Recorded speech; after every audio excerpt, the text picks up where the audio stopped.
Good morning. We're live from the chamber. Before we begin, I'll go over the emergency response plan for this room. In an emergency, everyone must evacuate through the nearest safe exit.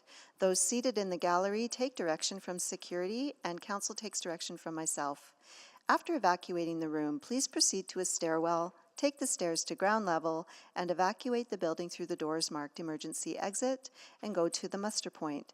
Please do not take an elevator or walk through the city room. Anyone with limited mobility should identify themselves to security or myself. And finally, please speak with security or myself if you require first aid. Thank you. Great, well, thank you so much, and good morning, everyone. I'd like to call this Community and Public Services Committee meeting to order and begin by acknowledging that we meet on the traditional land of Treaty 6 territory and the Métis homeland, and acknowledge the diverse Indigenous peoples whose ancestors' footsteps have marked this territory for centuries, such as Cree, Dene, Saulteaux, Blackfoot, Nakota Iska, as well as Métis and Inuit, and now settlers from around the world. And now we'll check in with committee members for a roll call. So starting with Councillor Stevenson. Good morning. Good morning. I am here. Councillor Rutherford is away on council business, as is Councillor Hamilton. We have a few non-committee members. Councillor Tang, good morning. Good morning. And online, that's it. Okay, great. And maybe just to start off the day, since we are missing two committee members, to the clerk, we're able to appoint someone to the committee. Just, I can declare it, right? That's correct. Councillor Salvador, Excellent. as the vice chair, you can declare Councillor Tang Perfect. as an appointed member for today. Okay, well, we will do that. Councillor Tang, welcome to the committee. I accept. Thanks. Excellent. Thank you so much. And we'll go on to adoption of the agenda. Someone like to move that? So moved. I think as is. Great. Please vote on adoption of the agenda. I'm a yes.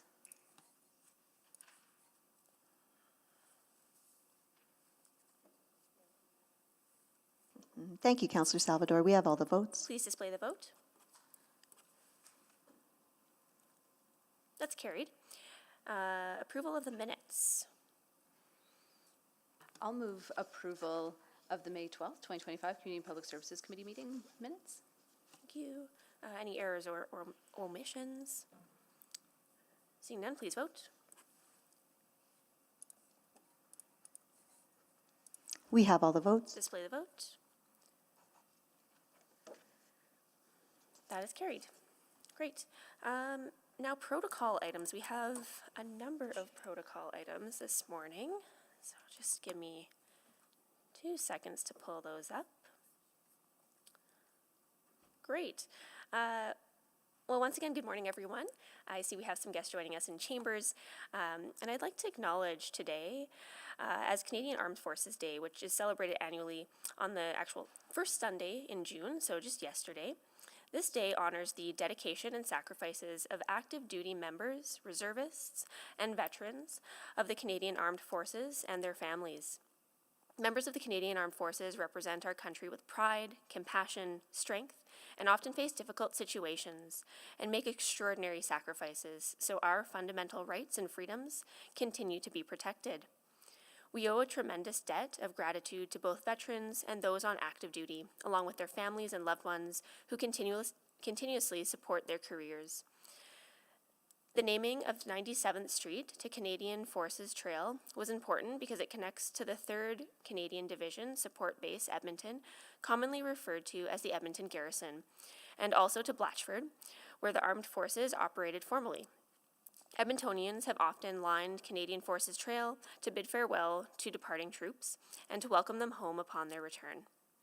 The city cares greatly for our active duty members, reservists, veterans, and their families, and that is why the Edmonton Salutes Committee was created in 1997. The committee acknowledges the contributions of our local military community to international peace, security, and stability both domestically and internationally. Whether it's protecting Canada's sovereignty abroad or at home conducting research and development, disaster relief, search and rescue, or coastal and air surveillance, your unwavering support for this country is something we cannot thank you enough for. And as the backbone of our Canadian Armed Forces, we will continue supporting our military families. Whether you are military personnel or a family member, you are an important part of our city's success, and your bravery and support have an immeasurable impact on our quality of life here in Edmonton. So we extend our appreciation to all troops for your loyal service and contributions to foster a safe, peaceful city for all of us. Thank you so much. And we'll just have a round of applause for those folks.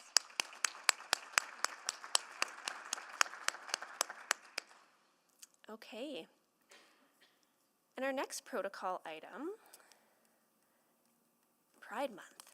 Okay, so I want to take this time to celebrate the start of Pride Month in our city.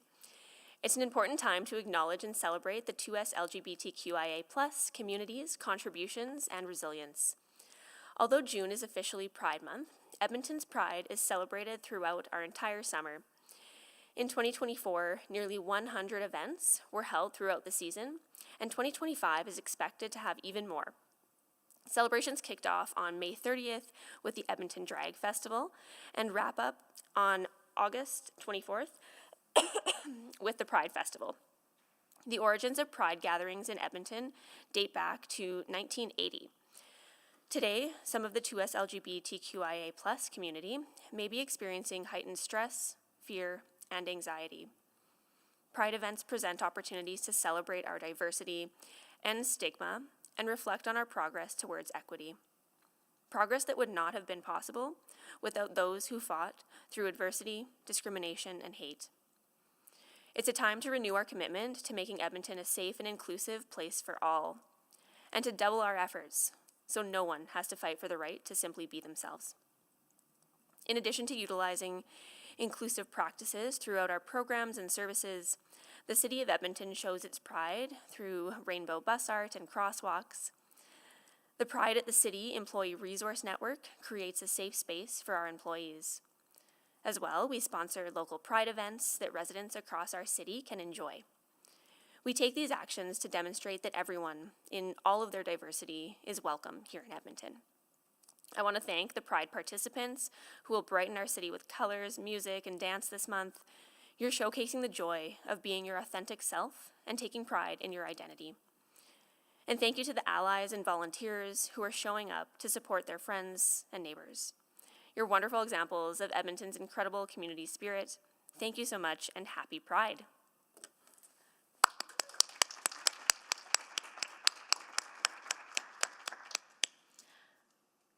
Okay, and last but not least, I'd like to take a moment to recognize Seniors Week, which kicks off today and runs until June 8th.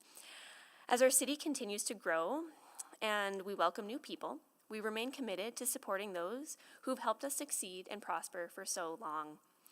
Edmonton is part of a global movement exploring what actions our city can take to enhance the ongoing health, participation, and security of seniors. The Age-Friendly Edmonton initiative seeks to build a city that values, respects, and actively supports the well-being of seniors. An age-friendly city is a place where older adults feel valued, safe in their homes and communities, and where they're engaged in and contribute to their communities. This is important because the longer older Edmontonians are active in their community, the more society benefits. Asking for help and staying connected to others can positively influence the mental health of older adults. Seniors can now phone 211 to be connected to programs, services, and resources in the community. And if a caller requires additional support, they'll be transferred to an outreach worker at one of several senior service agencies here in Edmonton. However, an age-friendly city isn't something that we can achieve on our own. To realize our vision, all levels of government and community organizations need to take a collaborative approach. We will continue to work in our communities to support Edmonton seniors as best as we can, and will continue pushing our federal and provincial counterparts to do the same. So I want to thank everyone for doing their part to build a more inclusive and welcoming Edmonton for all of us, and I urge you this week as an opportunity, I urge you to use this week as an opportunity to reach out and celebrate a senior in your own life who is significant to you. And I know we have some guests here who are going to be, I believe, doing some celebrations out in the city room. Is that right? Yeah? Excellent. Well, thanks so much for being here with us. And yeah, happy Seniors Week again.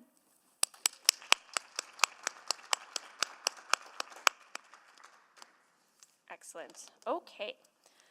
So we're now going to move on to selection of items for debate. I will select items 7.1 and 7.2. Excellent. Okay, so we've selected 7.1, 7.2, so those are both of our items for today. Vote on reports not selected for debate, none. Request to speak. We do have a number of speakers for both items. Councillor Tang? Yeah, I'll move that the Community and Public Services Committee hear from the following speakers in panels when appropriate.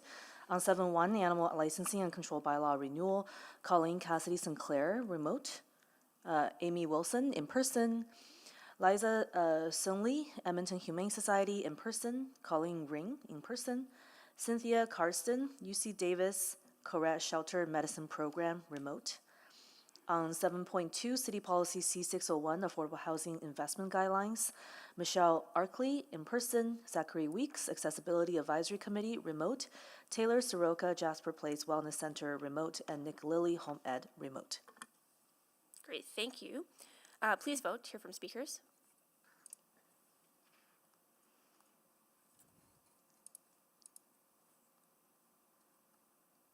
We have all the votes. Please display the vote. That is carried. Great, thank you. Request for time specific on the agenda, none. So at this time, this is a little bit unconventional, but just given the challenges with quorum today and having two committee members who, again, have been away on council business but are actually actively on their way back, and I know at least one of them, Councillor Rutherford, will be able to be here at 1:30, so just after lunch. It has been suggested that committee recess until 1:30 so that we can have more folks around the table here for our conversation and get speakers to come back at 1:30. So does there need to be a formal motion for that to the clerk? It is up to the committee. I would advise just because it's a lengthy recess, it's considered a change in orders of the day. Okay, sure. If someone would be willing to move that? Absolutely. So I'll move that we change our orders of the day to, I should just read this? Okay. That the June 2nd, 2025 Community and Public Service Committee meeting recess and reconvene at 1:30 p.m. Great. And any other questions on that? Makes sense? Great. Please vote.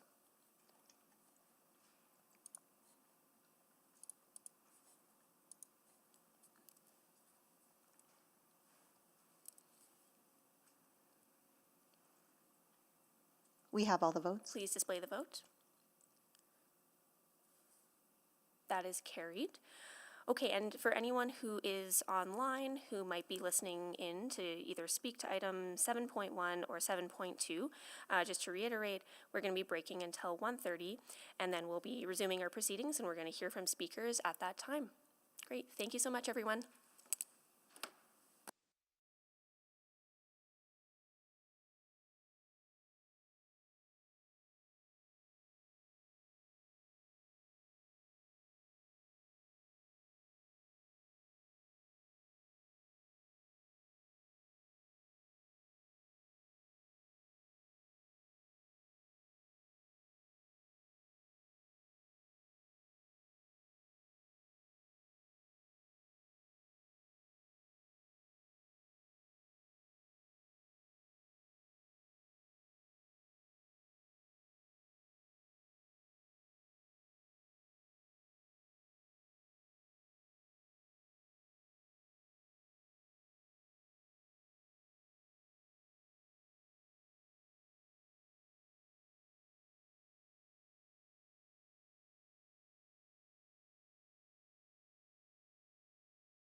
Chamber. Yep, and I know we did our, all of the item 1 items this morning and selected items for debate and requests for speaking. I will just do a quick roll call of committee members. So we have Councillor Salvador, Good afternoon. Councillor Stevenson.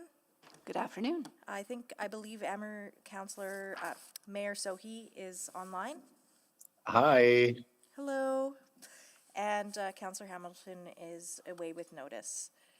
And so we are going to get right into our first item, which is item 7.2, because we have it as the first item at 1:30. So is the team ready to come down for the Affordable Housing Investment Guidelines report? And Madam Clerk, can I have the sheets for the public, the members of the public? The process sheets?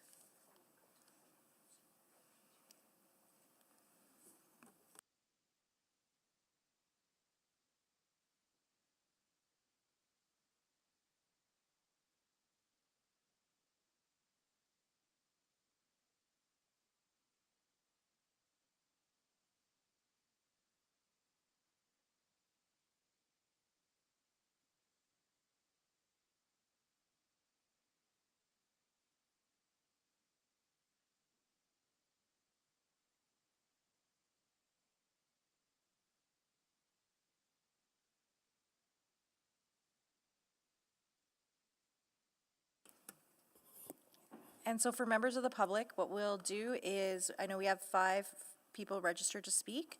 We listen to the presentation from administration, and then we'll go to you, and I will call your names at that time, but we will start with the presentation from administration.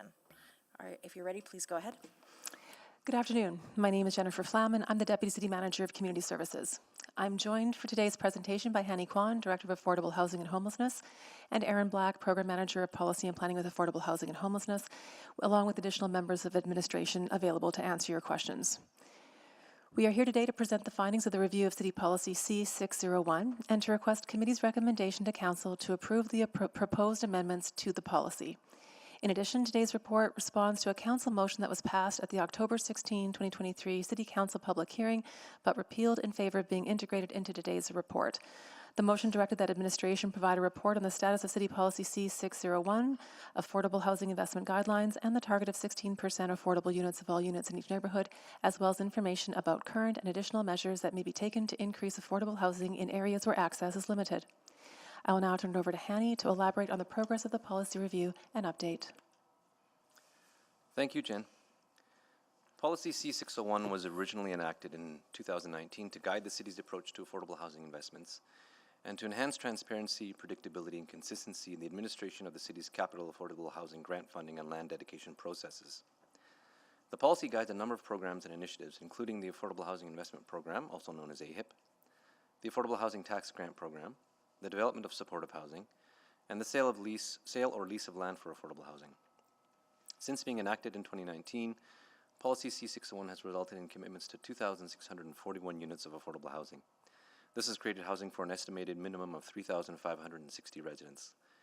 These units have been constructed with $202 million of city contributions, which has helped to leverage over $985 million in investments from other orders of government, private equity, and other sources. The number of units committed under C601 constitutes 47% of the 5,597 total affordable units developed or committed to with city support since 2019. In addition, 3,146 affordable units across 374 properties have also benefited from the Affordable Housing Tax Grant Program with $3.1 million of city contributions. The non-market housing inventory in Edmonton has seen an increase of 33% overall since 2019, demonstrating a direct correlation between the city's investments and the growing supply of much-needed affordable housing. The work carried out under Policy C601 has contributed to the health and well-being for those in need of a safe and secure place to call home, while also contributing positively to challenges of local economic growth, homelessness, and community safety. Next slide, please. The policy's guidelines indicate neighborhood affordability as a consideration for investment decisions. This consideration is rooted in a principle of seeking equity in housing location choice and is based on the city's overall affordable housing need. The purpose of the neighborhood affordability ratio is to help evaluate the relative mix and health of housing options within neighborhoods in order to inform investment decisions for future non-market housing developments. The ratio was calculated by taking the total households and core housing need in Edmonton and the number of households living in an affordable housing unit and dividing by the total number of occupied dwelling units in Edmonton. The ratio expressed as a percentage is 16%, which represents the overall need for affordable housing in Edmonton. If we were to achieve 16% affordable housing in all neighborhoods in Edmonton, this would address the overall housing need and provide households with options for where to live. This approach is intended to be used as a long-term and aspirational vision to guide investments, rather than as a firm minimum or maximum neighborhood threshold. The actual location and viability of affordable housing projects is subject to numerous factors, such as available and suitably zoned land, a viable financial model, access to funding, capacity of housing providers, availability of skilled labor, market conditions, and relevant policies from all orders of government. Nonetheless, we are very pleased to report that we are seeing progress on this front as a result of city investments. As of March 2025, 105 neighborhoods across Edmonton saw an increased ratio of affordable to market housing since 2019, with 14 neighborhoods meeting or exceeding 16%. The map on this slide reflects the location of affordable housing in Edmonton by neighborhood. Darker colors reflect higher levels of affordable housing, and lighter colors reflect less affordable housing.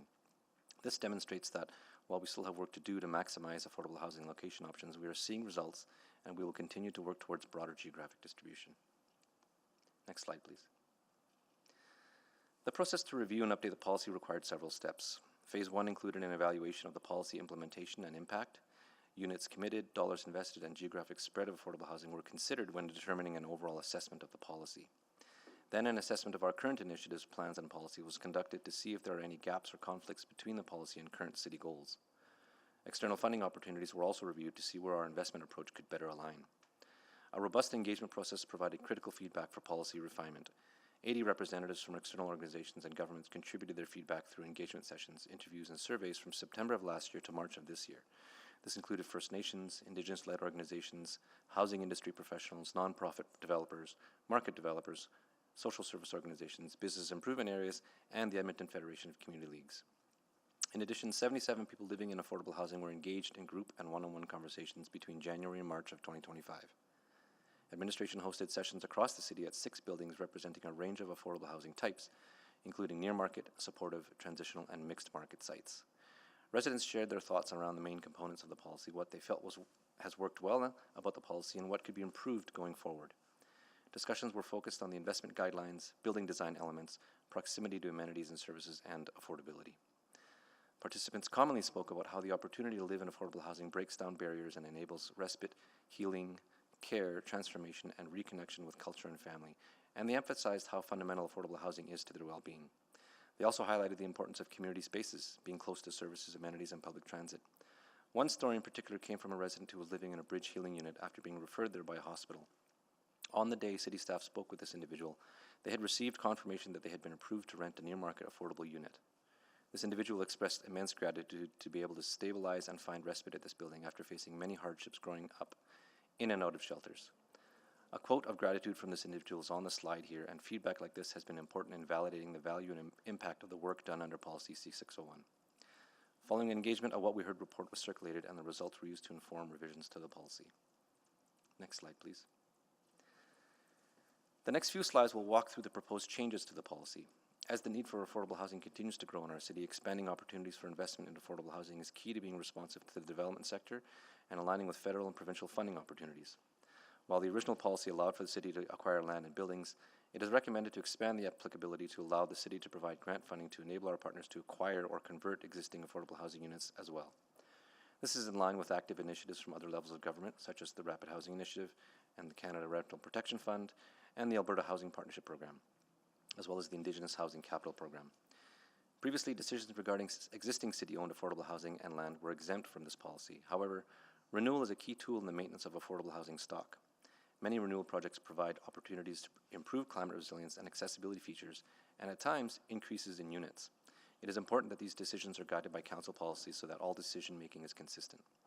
The Building Housing Choices Program was previously exempt from C601 since its governing policy, Policy C583B, conflicted with the C601 guidelines. However, since 2019, Policy C583B has been updated and aligns well now with Policy C601 and can fall under its guidance.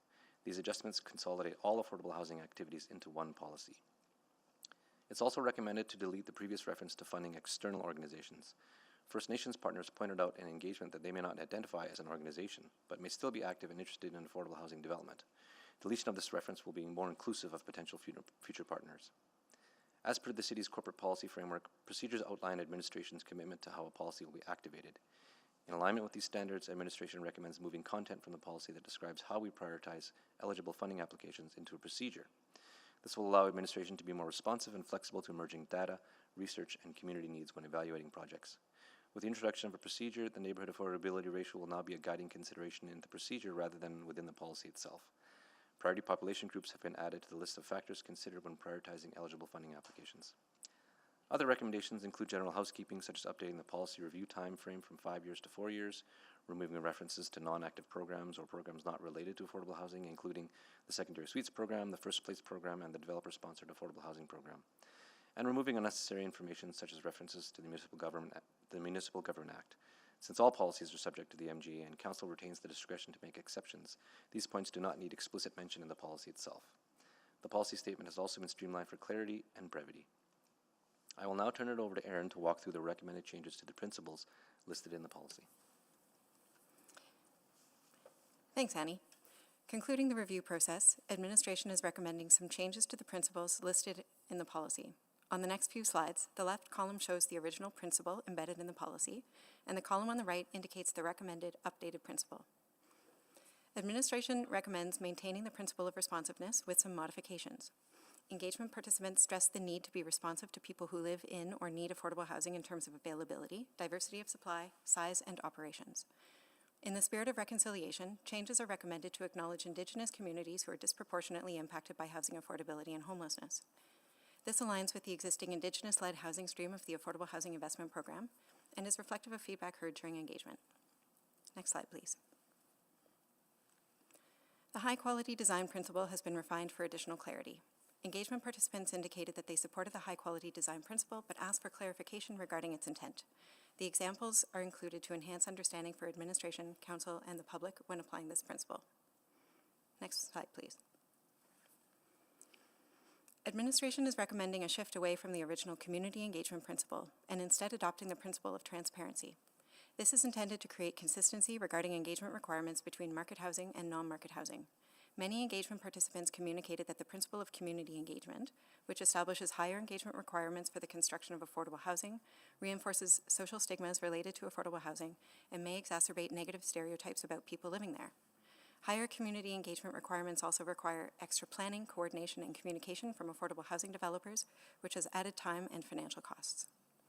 The shift to transparency equalizes the public engagement expectations for both non-market and market housing developments, while also helping to address the consistent concerns from residents to be informed of changes to their neighborhood.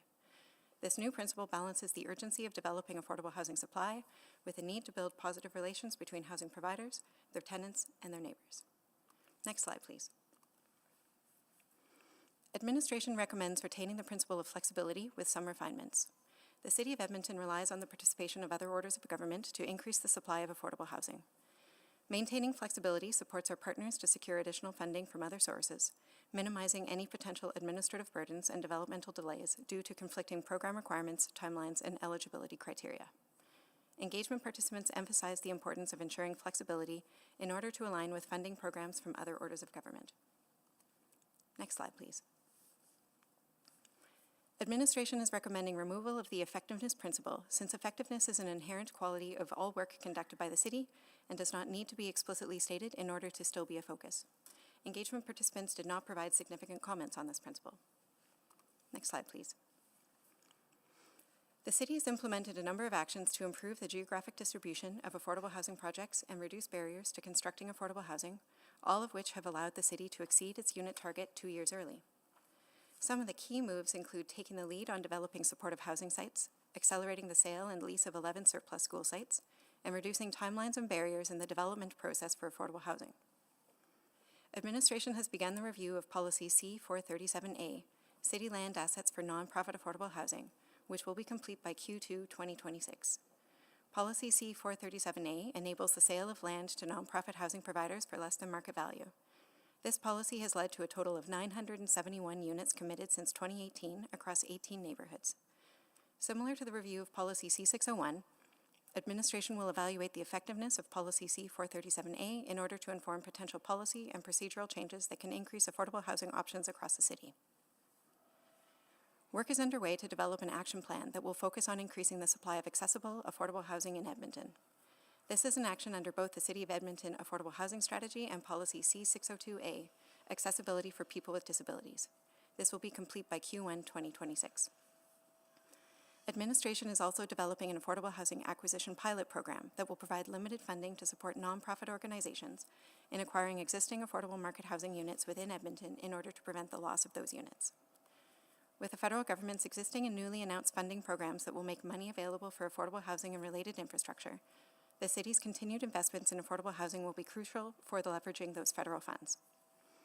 Overall, the proposed updates to Policy C601 are designed to improve opportunities for the development of affordable housing in Edmonton. Administration will continue to explore additional options to improve the geographic distribution of affordable housing across the city, as well as options to further expedite the development of affordable housing. The city's ability to leverage funding from other orders of government remains key to ensuring we can continue to increase the stock of affordable housing and support the health and well-being of Edmontonians in need. Next slide, please. Thank you. That concludes our presentation, and we would be happy to answer any questions. Great, thank you. And now we will hear from the speakers who've registered on this item in panels. And each of you will have 5 minutes to present. The clerk will run the official timer in council chamber with the timer lights on the podium, going green for the first 4 minutes, turning yellow when there's 1 minute remaining, and flash red when the 5 minutes are up. If you are participating virtually, you may wish to use a timer of your own. When everyone in your panel has had a chance to present, members of council may ask you questions of you or your panel members. For this reason, you may wish to remain in the meeting until all questions have been asked. If you're participating virtually, please remember to mute your microphone when you are not speaking and refrain from using the raised hand function as it creates issues of fairness and decorum. If you are experiencing any technical difficulties, please reach out to the office of the city clerk using the contact information provided. If you are here with us in person, the clerk will guide you to your seat when it's your turn to speak. In the event of emergency, please follow the clerk's directions to evacuate. City staff will direct you to the muster point. So it looks like in person we have Michelle Arkley. Please come down. And then I see that they've got the spot set up over there.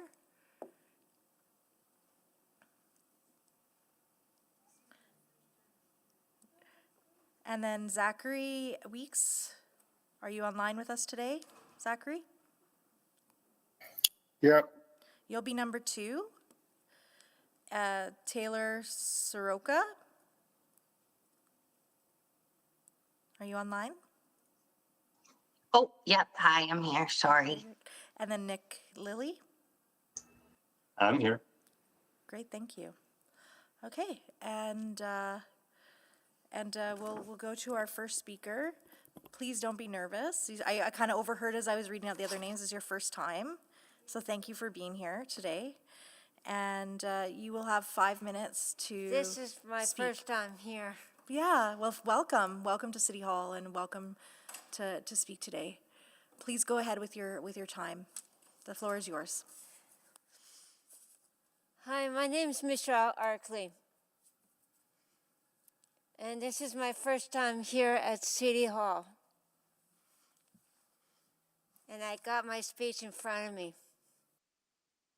Overcome homelessness, transportation for DATS and ETS, seniors medical insurance.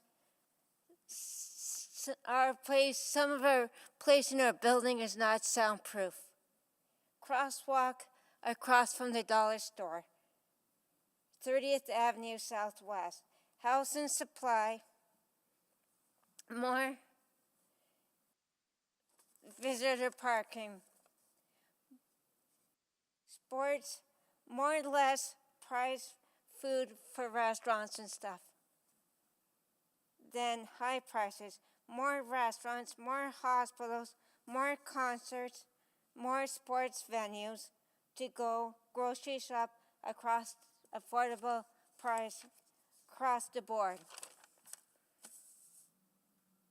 There's at McDonald's where I live, it every time it rains, it floods. So it needs like a drainage hole. Locks on bikes, because kids, in our area, there's kids don't have locks on their bikes. Drainage hole where water is collected at McDonald's parking lot. And lower price rent for our area, because the rent is high. For people who have a disability. Because I live in an apartment building on 11805 30th Avenue Southwest. And there should be more people in our building with more restaurants with disability like me. Because it's not soundproof. I can hear my neighbor up above me where I live. And he lives in 607, I'm in 507, and I can hear everything he does.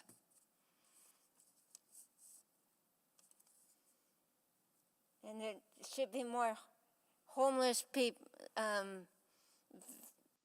for like those homeless encampments. That's what I put on my speech.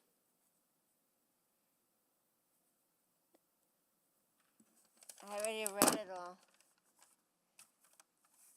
You don't have to take the 5 minutes if you're done. I'm done. You did fantastic for your first time. Thank you for being here today. So again, remember, we're gonna And go. I know one person up there, Armajit Soy. I've known him. Aw, he's waving at you right now. If you can see up there on the screen, he's waving at you. He's online. So as I can't said, wait to meet him. yeah, he would love to meet you, I'm sure. He's probably disappointed right now that he's not here in person. Yes. Just wait there, because as I mentioned, we're going to go through the rest of the speakers, and then counselors may have some questions for you afterwards, okay? So Okay. just sit tight. Okay, I will go to Zachary online. All right. Good afternoon, Mayor Soe and members of council. My name is Zachary Weeks, and I'm speaking today on behalf of the City of Edmonton's Accessibility Advisory Committee. We are a citizen-led group that advises on policies, programs, and projects that affect the inclusion, dignity, and safety of people with disabilities. We're here today to share our perspective on the proposed updates to Policy 601A, the Affordable Housing Investments Guideline. We want to acknowledge that accessibility is increasingly being embedded into the city's housing work in a more intentional and cooperative way. Through recent conversations with city staff, we learned that Policy C601A is designed to set the directional goals for investment, while the forthcoming Policy C602 will provide operational tools to implement those goals, including accessibility. We also appreciate the proactive coordination happening across both files to ensure consistent application of inclusive principles, especially around capital projects and program design. That said, our comments today are offered in the spirit of reinforcing that accessibility must remain explicit, visible, and measurable within that direction-setting framework. We are supportive of the updated policy and welcome many of the changes, including expanding the policy scope to include renewals, conversions, and acquisitions, strengthening commitments to Indigenous communities, under the responsiveness principle and broadening the definition of high-quality design to include functionality, climate resilience, and accessibility. But while accessibility is referenced, it is not consistently prioritized, defined, or measured.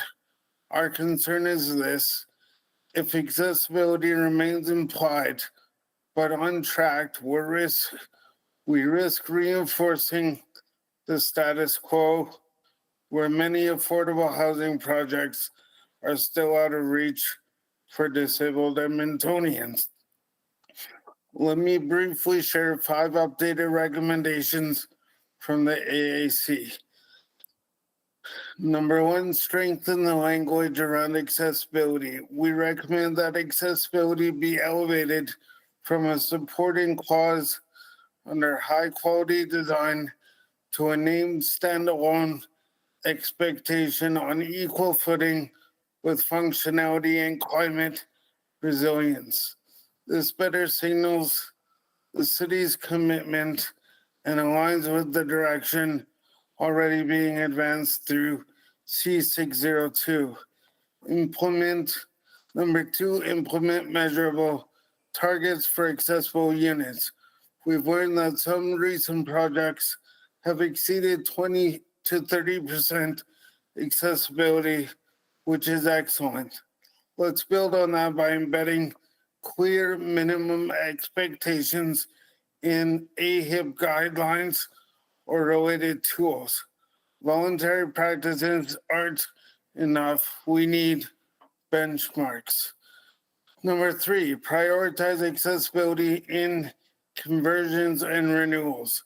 Converting or renewing existing housing stock is a great opportunity, but it shouldn't mean preserving inaccessible layouts. Accessibility needs to be considered from the outset, especially in capital planning and building assessments tied to reinvestment. Number 4, embed accessibility in the procedure.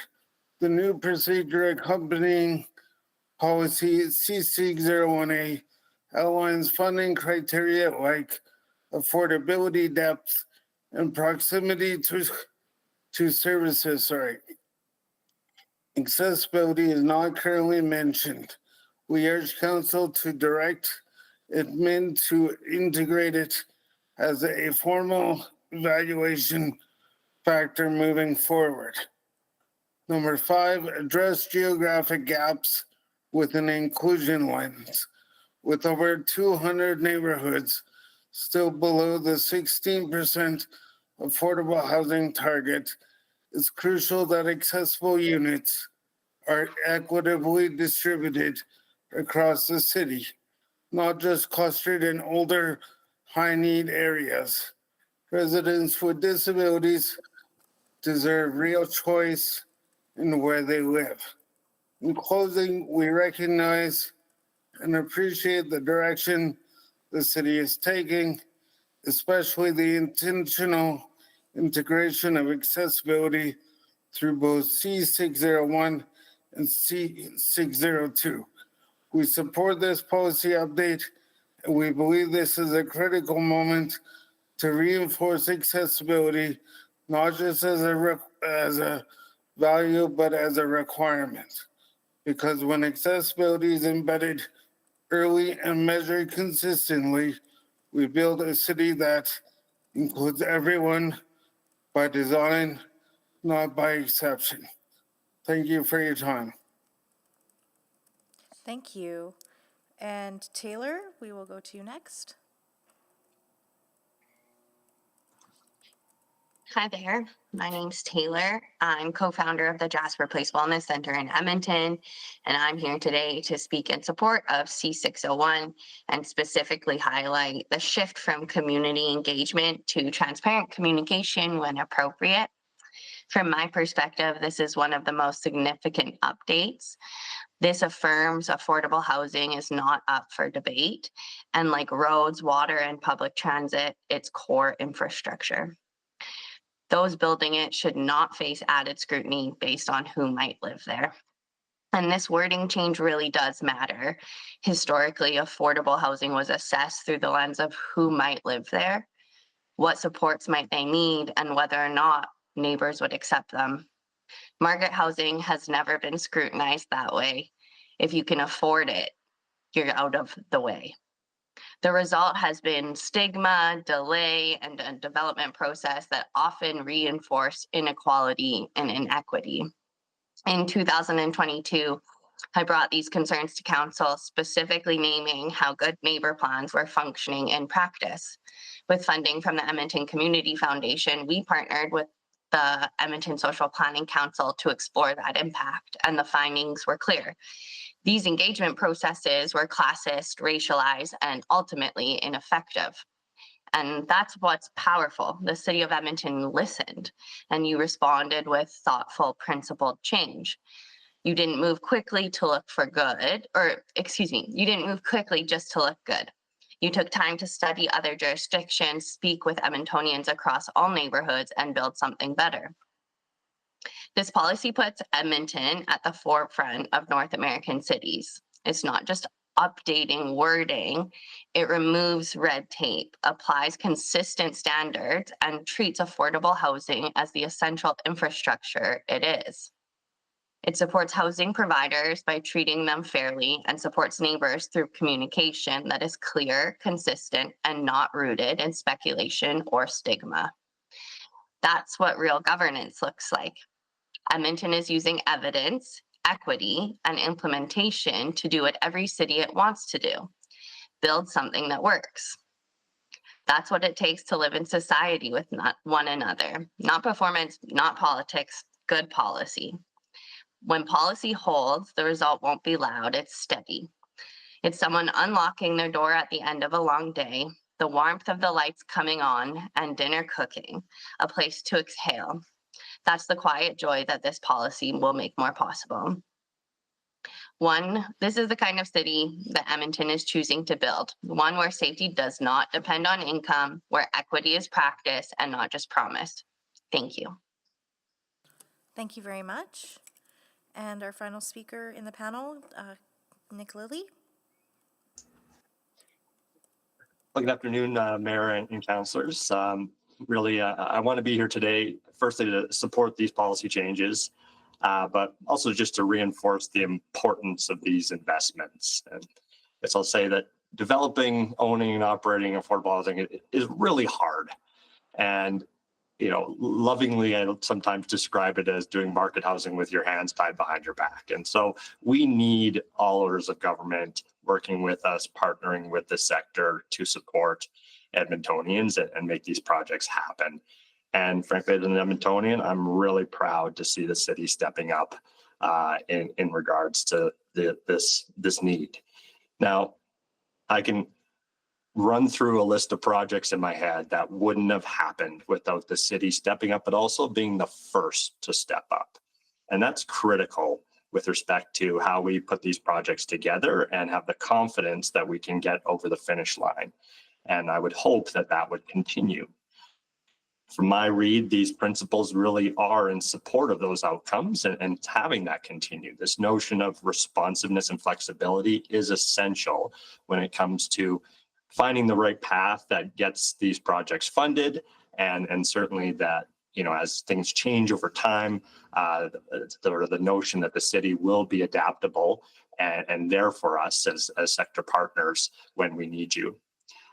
Really want to stress the importance of that quality principle, and I think those are good specific changes being added that broaden it out a little bit. But it's with the notion that we don't want to just slap roofs over heads. We think these need to be long-lasting homes that people love and can afford, and really having that principle there, I think, is crucial to ensure that we are raising the bar when it comes to quality, affordable housing. The idea of transparency, I think, is crucial, and I would echo a lot of what Taylor said with respect to having that as a very meaningful change from past language that was in this policy. And I would also hope that, from a transparency point of view, as some of that language shifts into a procedure, that the city be very intentional about being transparent about how you are prioritizing those projects. More so just so sector partners can really understand how you're making decisions, what you want, so that we can align our own efforts to work towards those common goals. Lastly, I just really want to support that whole notion of adding conversions and acquisitions underneath this policy. Long due and certainly a good mechanism to put every option on the table that will allow the sector to respond and provide as many different ways of both sustaining affordable housing, but also to growing that supply. So in closing, just again, wanted to really commend the city administration for the steps that they've taken here to make these updates, and ultimately look forward to partnering with the city moving forward towards our shared goals. Thank you. Thank you very much. And I will go to the board to see if my council colleagues have any questions. I see the mayor's online, and please go ahead with your questions, Mayor Sohi. First of all, hi, everyone. Hi, Michelle. I am sorry I couldn't be there in person, but I promise you that when I come back, we'll go for coffee. It's been a while that we haven't caught up with each other. Look forward to catching up. But thank you so much for joining us. I want to start with you, if you feel comfortable, Michelle.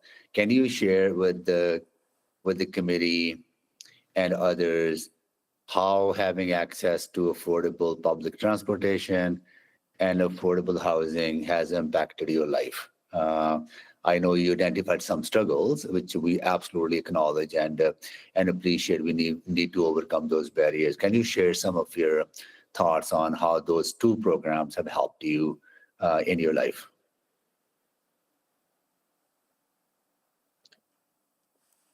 If you don't feel comfortable, that's fine. We will catch up on over coffee. Over by Heritage Flats. Yeah. And I like that area because there's an elevator. I can take my groceries in and up and down the elevator. Better than stairs. So accessibility is big. Yes. Absolutely essential. Yeah. So thank you. Lovely to see you from far away, but we'll go for coffee. Look forward to catching up. That sounds fair. Yeah. Nick, I want to float some with you.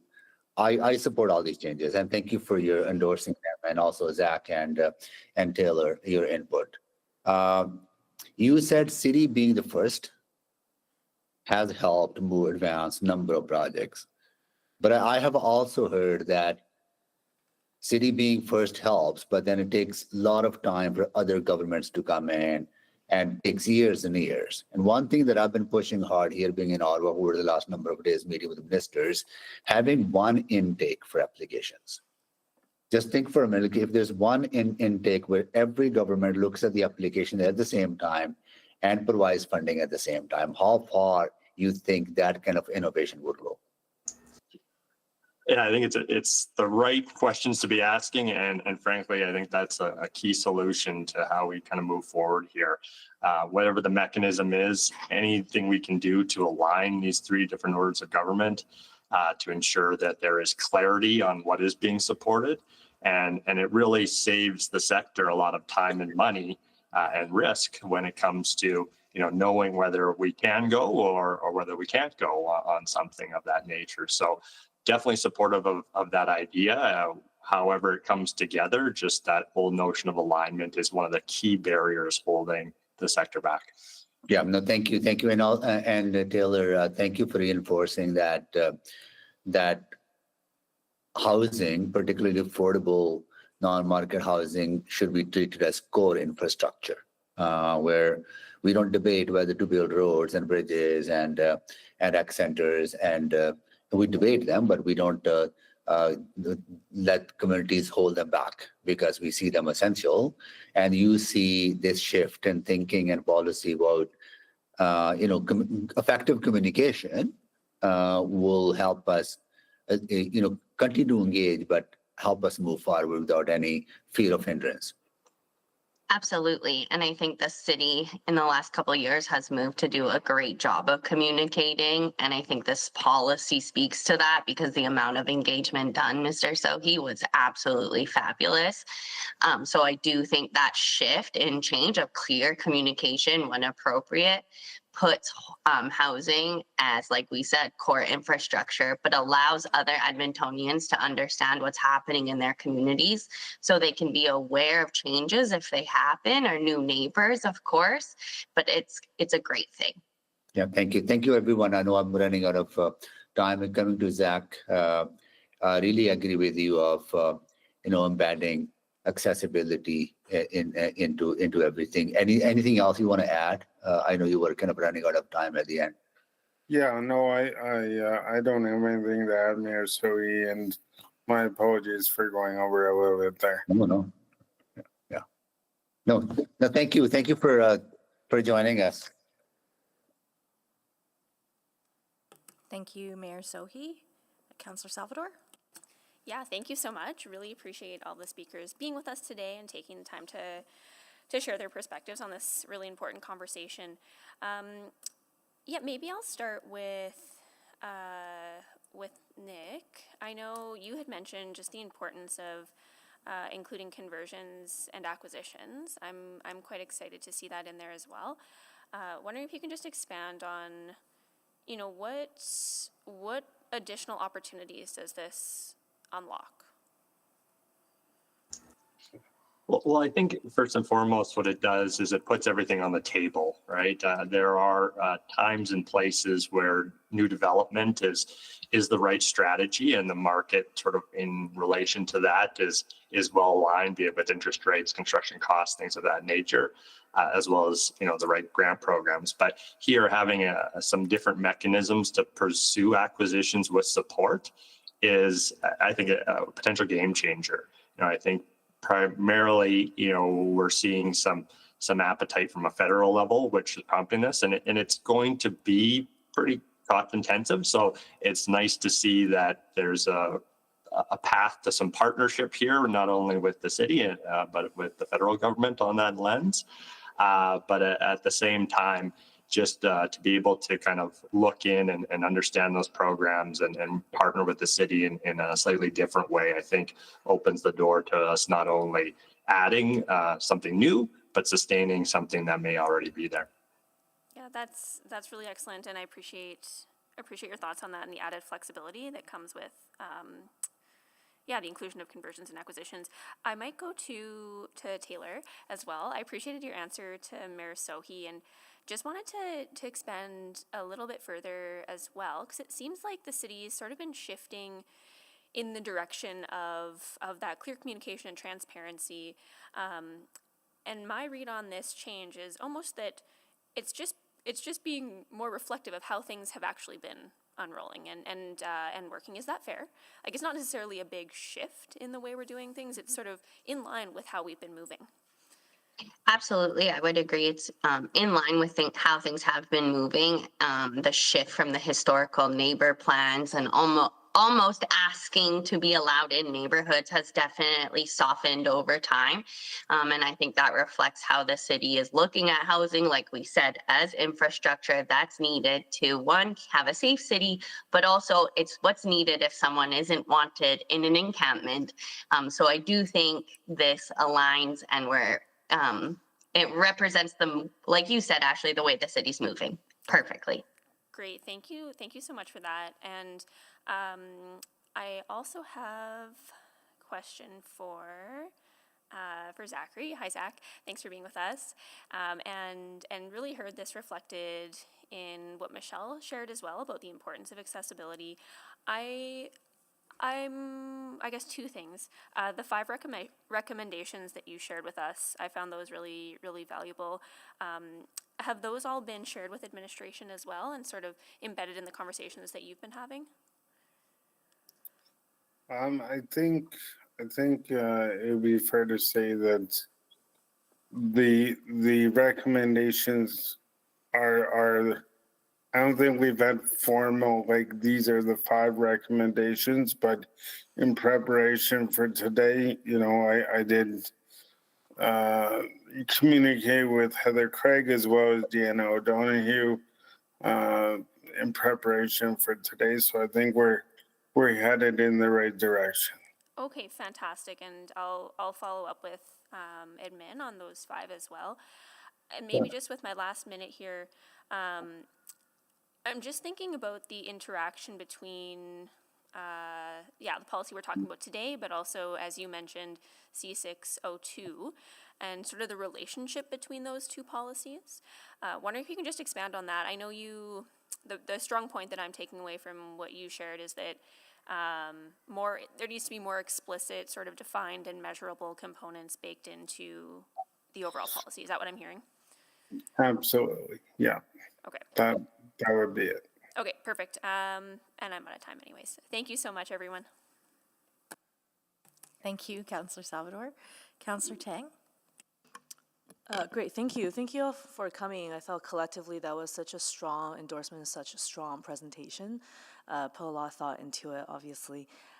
Maybe Zachary, I'll just pick up there, and also thank you for emailing those 5 recommendations. I've shared them with council and mayor and also administration, so they are in your hands now. Hopefully we can incorporate some of that through this committee. But just on the definition piece, so essentially you're saying the definition that's currently in C602, essentially there's a definition incorporated into C601. To the best of my knowledge, yes. Okay. But it needs to be explicit, like no gray area type thing. Okay, thank you. And then I think if I recall, in the last year or so, city staff has presented on this policy work to committee, correct? I believe so, yes. Yeah, that's great. So that the committee has been kind of in the conversation along the way. Yeah. Yeah, thank you. And thank you for being so clear about those 5 pieces. I want to ask Taylor, I think I've asked you this before, but I think it's worth highlighting given the conversation today. In the absence of something like Good Neighbor Plan, can you share over the years in some of the housing projects Jasper Place and Wellness has led and operated? What would you say are top 3 lessons in terms of living in harmony in the community where we all, contribute? Top 3 lessons that we've learned. I think showing up and being a good neighbor, the proof is in our pudding, just like Nick and HomeEd and our other housing providers across the city, is that when you come to our sites, they're good sites. And if they're not, we're going to work with you to fix it. So for instance, we had a chair in the alley was blocking someone's way. Just ask someone to move the chair. Those are simple things, but make you a good neighbor. Other 2 off the top of my head would be responding when someone does have something to say. So like I said, if there's a chair in the alley, go move it. But you don't need a whole process in city council to do that.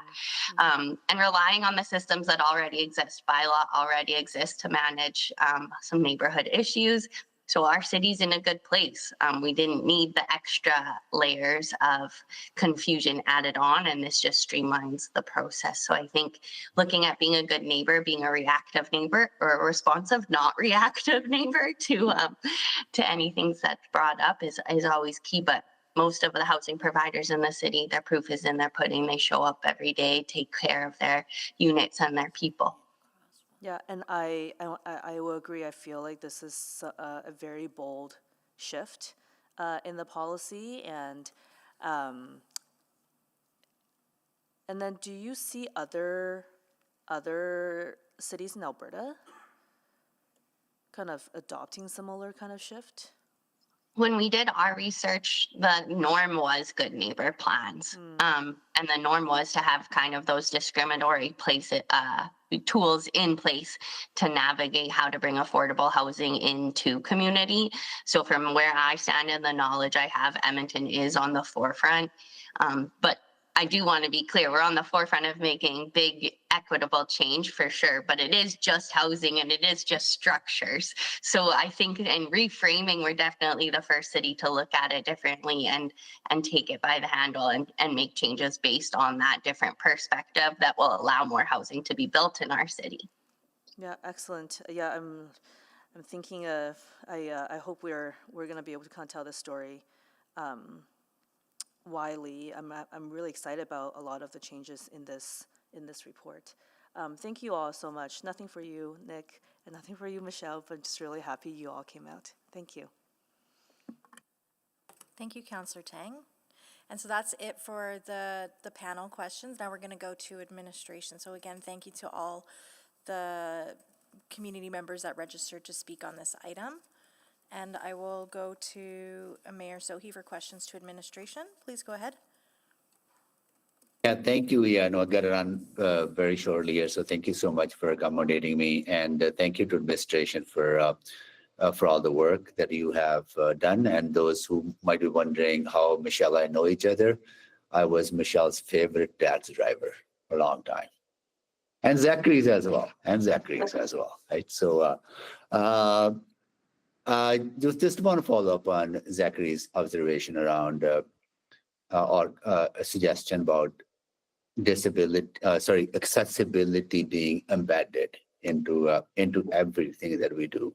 Can you speak to that? Because Michelle also identified that as an issue. Yeah, I can speak to that, Mayor Sohi. So accessibility is very important, and it is actually embedded within the policy, and perhaps it hasn't been explicit and clear enough. So one of the things that we can do is we can add some language in our procedure around accessibility so that it's more clear and addresses Zachary's comments. But I will also say that the performance of proponents through AHEP applications have actually exceeded our expectations, and so to date, around 30% of the units in projects that the city has funded are accessible, and that's exceeding the 10% minimum that the building code requires. So I think, given that the incentive approach seems to be working, I think we should stay the course on that and continue to explicitly embed that in our prioritization, because we do prioritize accessible units. Okay, got it. Okay, well that's good. On the inclusion of conversions, where City of Edmonton can convert market units to affordable housing, is that just city, or can our grant funding or organizations that access of grant funding can do the same? It would be targeted to proponents who are wanting to convert units. It wouldn't be the city converting the units. Oh, I see. Okay. So if Jasper Place Wellness wants to do that, they can apply for AHIP funding and use AHIP funding to convert market housing into affordable housing. Is that how it works? Correct. So that would be the expanded scope of the policy. Acquisitions, conversions, those are still subject to available capital funding and capital investments for proponents. Mm-hmm. So we'd have to have the money to be able to allow that to happen. Yes, as long as money is there. And AHIP funding is ongoing funding, right? The operating funding is ongoing, correct? Operating funding. So which one is not ongoing? The capital ones? Capital dollars? The capital funding requires us to make the request of City Council. I see. Okay, got it. Okay, so that is the one. Can you also speak to some of the barriers for not reaching the 16% target in some of neighborhoods in the south? Sure. So there are I think we've done really well. I think we're proud of the progress that we've been able to make with, again, leveraging our funding and our land assets to be able to incentivize more affordable housing projects across the city. But there are a number of factors that can influence whether or not a project is viable. And again, that includes things like access to land, the cost of land, market conditions, access to financing, capacity of affordable housing providers, as well as availability of skilled labor. So there are a number of factors that go into making a project viable, and we don't control all of those, but what we have been able to do by making that an important priority in our grant funding and our land is to incentivize proponents to look for land in various parts of the city. Mm-hmm. No, I see that there are a lot of variables, and land prices is obviously one of them. But that also causes a concern in a way that if you're unable to buy land, or there are more barriers in one part of the city, then you're basically creating communities that are not as cohesive and inclusive and embracing of all diversity of housing. I think with some more time, given the progress that we've seen already, with some more time and perhaps exploring some additional tools, we should be able to see a further uptick in the numbers of the neighborhood affordability ratio. Okay. Yeah, I'll follow up offline. I think that's something that I've been thinking more about around what more we need to do to have affordable housing in those areas where it's expensive now, or lack of housing, a lack of affordable housing is lacking. Okay, I'm out of time. Thank you. Thank you, Mayor Sohi, and have a safe journey back to Edmonton. Councillor Stevenson, please go ahead. Yeah, thank you very much, and really appreciate the great work. I think there's so much that's very positive about this change. So thank you for that. One piece I wanted to pick up on, and it's from my experience having been an applicant to these affordable housing programs. I really appreciate the recognition of the flexibility to align with provincial and federal government funding programs. I'm wondering if there's space, back to I think what Mayor Sohi was alluding to, is really aligning those processes as well. So potentially wording to the effect that city affordable housing funding guidelines and processes are sufficiently flexible to align with provincial and federal. Is that, again, I don't know if we want to amend on the fly what the best process is, but just wondering if there's a way to reflect that in the policy. So what I can say is currently there are already a lot of processes in behind the scenes in terms of communication between all the orders of government. We're regularly liaising with our counterparts at both levels. And so we do try as much as possible to align our efforts and make sure that the funding opportunities are stackable for proponents. If you wanted to formally include that, we could do that. Okay, and I think it's more, not so much the content, just as an applicant in terms of which documents need to be submitted, for example. So I recall even just sort of the pro forma, like the financial analysis for the project were different for each order of government, which just adds a huge administrative burden and work. And again, maybe just an opportunity to align those more closely. Yeah, we can definitely look at that. When we built out AHIP originally, and as we've been going, we've been doing our best to ensure that what we're asking for already aligns with CMHC so that applicants aren't having to do different things. So a lot of it is the same and based on the requirements that the federal government requires anyways. Oh, okay, well that's really helpful to be aware of that. And is that something that's more recently done? Well, we've been learning as we go, but yes, we've been doing it over the course of a few years. Yeah. And that kind of picks up on a theme of my next question, which is that I think a lot of the great work that's going on, so knowing that that's happening, I'm also thinking of the work that's being done to expedite affordable housing project permits. I think that's such crucial, such important work, and I don't know that I necessarily see it tied back to the policy. And it's tricky because this policy is very much focused on the investment guidelines. We also have a very clear policy for the lands, but it's a lot of that other work that I don't know where its policy home is. That's fair, and I think a part of what we learned in the review of this policy and in the work of talking to folks about it is that we could do some more alignment, and that's what we're hoping, is that all of our housing activities and investments are under C601. So even the land policy, as we go to review that, we would view that policy as at very least adjacent, if not under C601. Okay, so that's really helpful. That answers another question. But again, recognizing that this still is very much around the investment guidelines, whereas I think the city has these other levers which are really powerful. Again, permitting processes, some of that advocacy, maybe not advocacy, but I guess the question is, does it need to live in policy? And if so, does this become a more affordable housing city's role in affordable housing guidelines rather than sort of really specific on the investment piece. Thoughts?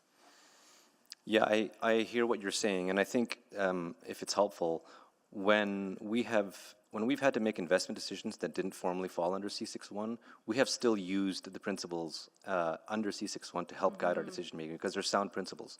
And I think that's what we're trying to move towards is more of that and fewer exceptions. There will always be exceptions because a number of important reasons. We might have a funding opportunity from another order of government that is very time sensitive, in which case we need to move and make an exception.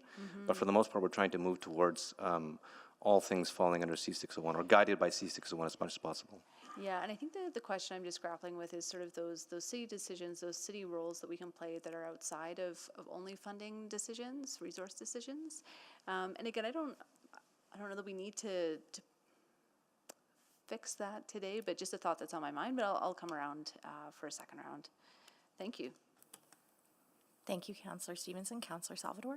Yeah, thank you. And maybe just to pick up on that line of questioning from Councillor Stevenson, I guess where, and I apologize if I'm missing this, but like where do those sort of procedural, almost like logistical supportive measures, where does that guidance reside? Or process reside? The process? Yeah. So we have program guides that we actually share with applicants to our funding programs, and that's where a lot of that detailed information resides for anyone who wants to know how we evaluate. And Is that what you're looking for? I mean like streamlined permitting processes, for example. So at the moment, I would say that a lot of that work, because of the opportunity through the Housing Accelerator funding, resides with the Housing Action Team. So we're working in parallel, simultaneously, on a lot of very similar and overlapping efforts.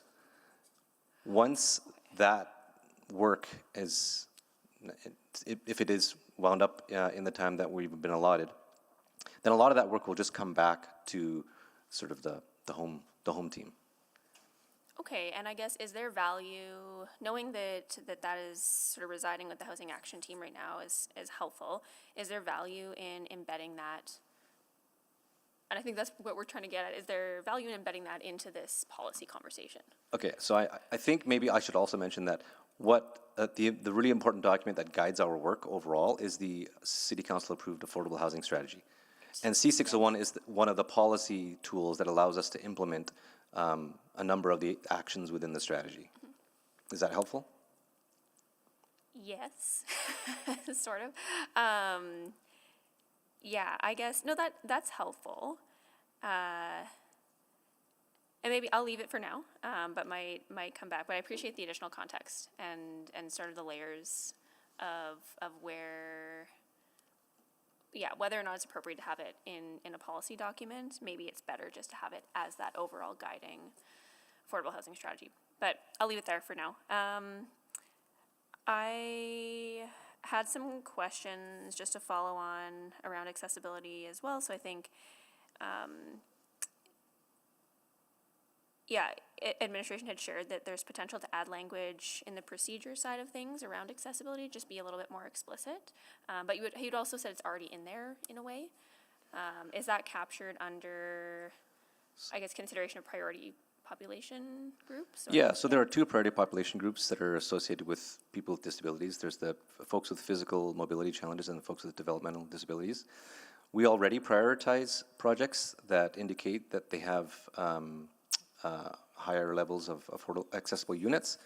And I should also mention, I don't know if it was mentioned before, but working with the team that's doing that's working on C602, and there's a action within the affordable housing strategy for us to work on an accessible housing strategy. So we're teaming up with the 602 team on a accessible housing action plan. So that's initiated already, and we hope to bring that work back next year to council. Oh, okay. So there are some things we're doing to expand and sort of dig deeper into this work. Can you just tell me a little bit more about the accessible housing action plan then? I don't know that we have details to share at the moment. Okay, well, that's really good to know that is underway. What would it look like at this point to sort of just make accessibility slightly more explicit within the procedures document? So we can add to the procedures document another bullet about what it is that we are focused on and what we prioritize. Great.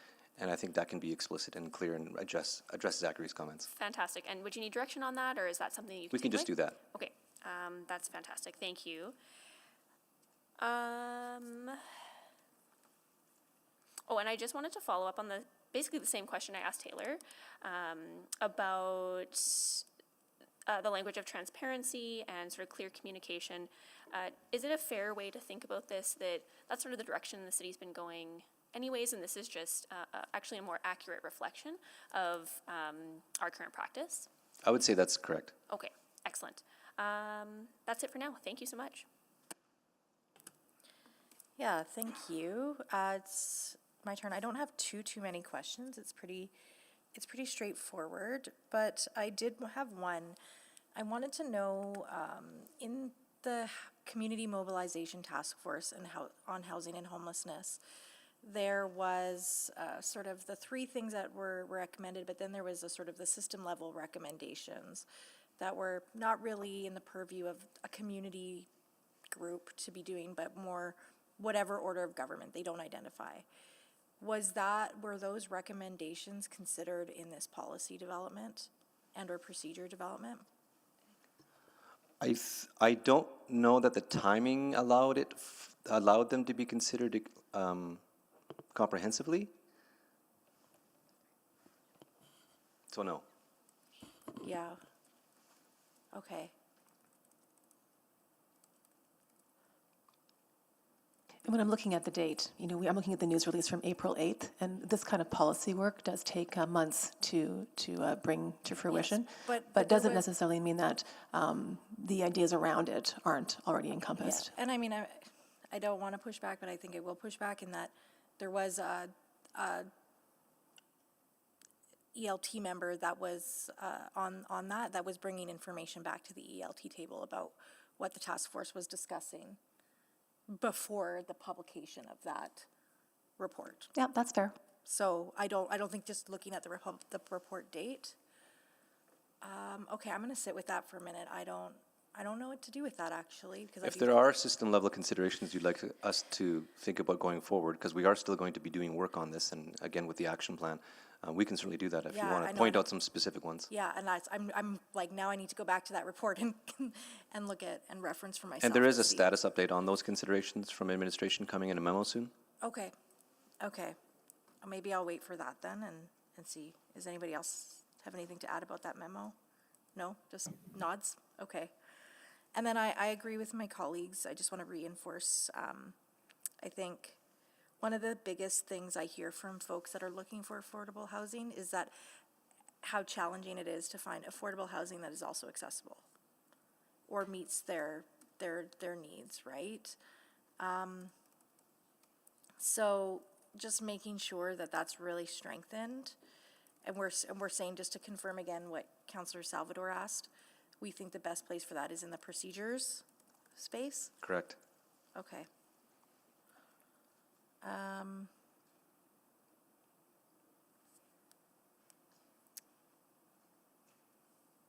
gonna leave it there for now. I'll go to Councillor Stevenson for a second round. Oh, sorry, Councillor Tang. I thought you had, oh no, that was with the panel. I apologize. Please go ahead. Great, thank you so much. I thought this was a really good policy work. So first of all, I just want to thank you for all the hard work on this. And like I mentioned earlier, I think some of the pieces is some of the significant and bold moves I was glad to see. Some of my question, I initially signed on because I wanted you to speak more to the accessible housing action plan. Do you have a sort of a timeline for next year, Q1, Q2, Q3, Q4? I think we're hoping for Q1 next year. Okay, so that's actually coming fairly quickly. And then is a group like Accessibility Advisory Committee going to be kind of part of the process of developing that? Yeah, we work really well with the Accessibility Advisory Committee, and we'll continue to do so on this work. Yeah, and hopefully some of those 5 recommendations can be somewhat reflected or discussed and engaged on. And then just wanted to hone in on this definition piece, one of the consideration often is visitable housing.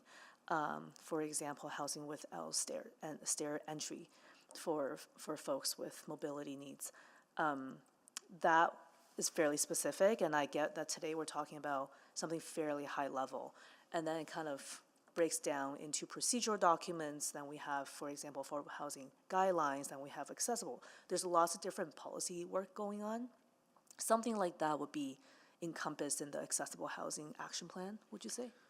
I think it's fair to say we could look into that for sure. And our approach has always been to lean on the expertise of our partner providers because they know their clients best to be able to understand their needs. Yeah, because I think definition does matter. I think you, Hanny, you mentioned earlier physical and people with developmental disability. But if I recall the C602 discussion, accessibility is also defined encompassing invisible, right? Like there's just, so I think reflecting back on what that policy, how it defined accessibility is worthwhile.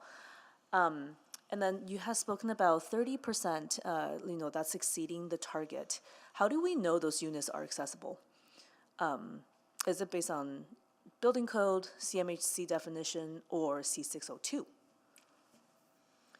Well, all of the partners that we go and get into an agreement with have to report back to us on the outcomes that we have agreed upon. Yeah. So that's one way, and I don't know if there's a like an inspection or building code component to the process. I'll see if Rhino has anything to add to that. Yeah, there's a building code requirements. Our definition on the certain affordable housing agreements is defined on certain affordable housing agreements. Yeah, I guess I get that. I guess my point is, if different providers are building different types of accessible housing, how do we know what is, and if we don't have a definition for accessibility is, how do we know that those are truly accessible? By what standard, what metrics, what limits tests are we using? And I think that's kind of what was reflected in the comments today. And the more I think about it, I'm like, if we don't have a common understanding of that, then we're going to have lots of inconsistent, built forms in the end. That's fair, Councillor, and I think we can take that away and make sure that we have some consistency in how we measure those outcomes. Okay, great. And then just in thinking about some of the comments from Taylor, like those principles she talked about, like open communication, working together on resolving those I see reflected in something like affordable housing guideline published last fall, and I think they're fairly good. They're considerations, we don't mandate them, but essentially that guideline is essentially the manifestation of this policy in practice, and then there are different steps, and even though we're moving from engagement to transparency, kind of some of the people's concerns and whatnot we commonly hear about do get ultimately resolved in some of these later stages, right? I'm just trying to wrap my head around kind of this giant piece of work we do around housing. Is that accurate? Yeah, and I think our approach, again, learning from experience, it's really important to be proactive and consistent in our communications. So if we're sharing the information that we have that is available and relevant with community, then it'll alleviate some of the concerns that a lot of folks tell us that they don't know what's going on in the neighborhood and they'd like to know more, and there's just inconsistent or lack of communication, or there's a void. So that's what we want to try to do is fill those gaps and address those needs, while at the same time not putting unnecessary burden on providers. Great, thank you. Thank you, Councillor Tang. Councillor Stevenson? Thought you might need to go. Yeah, thank you so much. So I think where some of my questions come from is that I'm so excited by the work that's happening. I think it's really excellent. And my worry is that it will one day go away if it's not sort of codified and captured somewhere. And so I appreciate there's the affordable housing strategy. And I think it just comes down to a hierarchy of policies and documents. What I think is powerful about the C policies is that they're very long-lasting, they're very durable. They exist, they take a lot of work to change, to repeal. But perhaps I'm over privileging the impact they can have. If we compare that to something like the affordable housing strategy, what's involved with that being changed or just like going away? Well, I mean, what I can do is I can do my best to try to alleviate your concerns. I think one of the things to remind you about is that this update came as a routine update because all of our policies, all of our strategies generally have at least a 4-year window by which we bring them back and make sure they're still relevant, update, tweak them. So we will continue to do that still. And I think because this work, I think it's the demand and the pressures to address the need that is the most durable. And so as we continue to do this work and continue to try to address that need, that unmet need, we'll notice when a policy tool or actions in a strategy are no longer helpful or useful, and we'll make those adjustments and changes. And because this is aligning with the corporate policy framework, by having a policy and then a procedure, the procedure allows us also to pivot and adapt as needed. Yeah, and I think that's very helpful. So then maybe just going back again, just to that question around even responsiveness. I love the focus on Edmontonians who are experiencing housing affordability challenges. I also feel that some of that responsiveness and again the flexibility also goes to the folks serving them, so affordable housing providers as well. So how do you think that they could be recognized just as they'll be the primary applicants for these types of grants? Do you think there's space maybe in the procedures document to identify their role or the relationship that the city will have with them? Yeah, I think we could do that. We can add that. Okay, great. And I think that just speaks to responsiveness in both the funding guidelines and the processes as well to reduce barriers, not only for folks accessing affordable housing, but for affordable housing providers accessing the grant. And I know that a lot of that work is happening, with the Indigenous Housing Liaison position as well, which is, again, excellent, and just want to make sure that continues to, that good work continues. Maybe just going to some of the questions that we had from our speakers. So appreciate that Michelle sort of raised the issue of soundproofing, building quality. Is that something that is intended to be captured in the high quality design? So that livability piece? Yeah, the high quality design really is meant to ensure that the quality of what's being provided by our partners meets the needs of folks who are living in those projects. Great. I was just interested, really appreciate the updated calculation of the 16%. I'm just curious, when we look at the affordable housing thresholds, why we're including industrial neighborhoods? I mean, I think we do the calculation for all the neighborhoods, and it of course just happens that there are industrials included in that.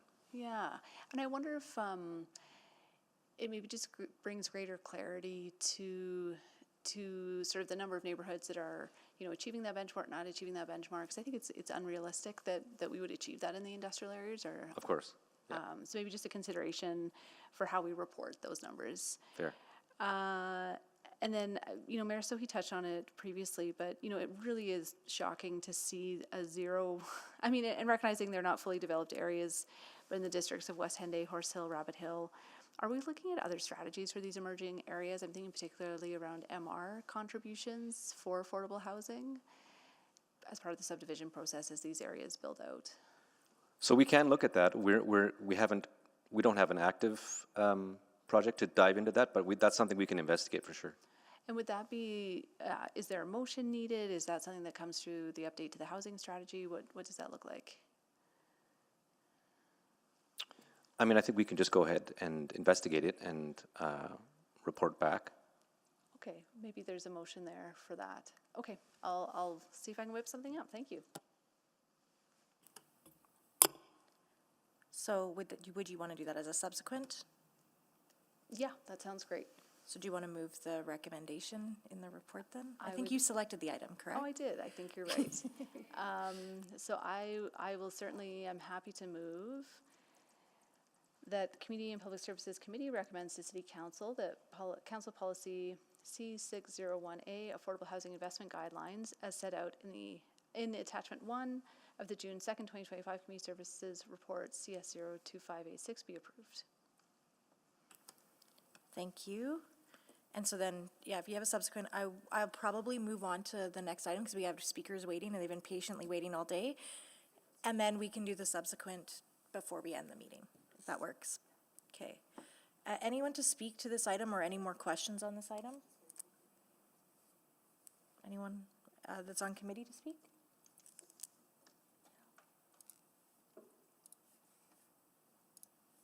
Okay, please go ahead, Councillor Salvador. Yeah, I just wanted to take a moment to thank the team for bringing this excellent work forward. And again, I want to thank all the speakers who were able to be with us today for contributing, as well as folks who might not be with us speaking today, but I know who have been engaged and provided their voices to this critically important work. I'm really pleased to see the changes. I think this helps us to continue moving forward. It's really quite inspiring to see the excellent numbers that are coming forward and the number of new homes that are being built in our communities. One of the top things that I continue to hear from Edmontonians is just the dire need for more affordable housing options within our communities across the entire spectrum. And, I was really pleased that the team included just some testimonials in the presentation today, because I think that really gets to the heart of the work that we're all trying to do is ensure that everyone has a safe and stable and welcoming place to call home. So thanks again, and looking forward to the subsequent that will eventually come. I think that's a really critical body of work too, that we can help push forward to ensure that every community, every corner of our city has good affordable options for everyone. So thank you. Thank you, Councillor Salvador. Councillor Tang? I actually, I was reminded that I think a while ago I had made the subsequent motion around what is happening with the 16%. I think the word target was used. I understand we want to be moving away from that language, because this is not like, a checkbox we're trying to kind of reach for, but the aspiration of essentially distributing, this really essential need, and not just in a few core neighborhoods, but really citywide. And I know there was a few administrative hiccups, but I'm really glad to see the answers to the question I had posed is incorporated in this report. I didn't ask any questions because I thought it's robust, it's comprehensive, it answered it well.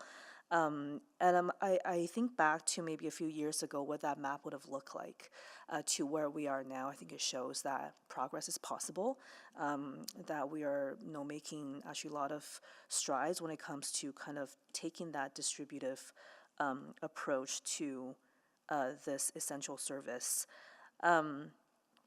And I think if we want to see more parts of the map in darker shade blue, then we need the entire housing system to kind of work in a coherent way, whether that is ensuring we have a consistent definition, so we have housing that meet people's needs, or we have considerations embedded in affordable housing guidelines that kind of come down further downstream, so that the affordable housing experience is not just good for those who are living there, but for the community as a whole, that they become more and more part of, it's just a normal part of our community. They're more accepted, they're more welcomed, and I think we can then see the map to become more like darker shades of blue. And I think that is the kind of progress I would like to see. But I'm really, anyways, I just really appreciate this very comprehensive report, answer a lot of my questions, and your openness to some of the feedback around recommendations for accessibility. And as the council rep on the Accessibility Advisory Committee, I look forward also to be engaged in that conversation around the next Accessible Housing Action Plan. Thank you. Thank you, Councillor Tang. Councillor Stevenson to close. Yeah, thank you. Just very briefly wanted to say that these 2 short pages of policy, what do I want to say? They can't contain the depth and breadth of incredible work that city staff are doing on affordable housing and all of our community providers. So just, I'm so grateful to have the opportunity to celebrate that work, see the results and outcomes that we're achieving through this. Again, when it does distill down into this policy wording, I do think there's a really exciting shift in the orientation of the language towards transparency and responsiveness. It seems like small changes, but truly I think it's quite transformational for our organization and how we're approaching this work. Transparency and responsiveness are hard things for large bureaucracies to do, but I think we're living that, and to see it embedded in our policy is really uplifting and heartening. Again, I have a strong bias towards ensuring that these processes are also working really well for the organizations that are applying for the funding. I think there's been great strides made in that direction, and hope that through the procedures we can continue to support that. So thank you again, everyone who is part of this, and for our speakers for joining us today. Thank you. Thank you. Please vote.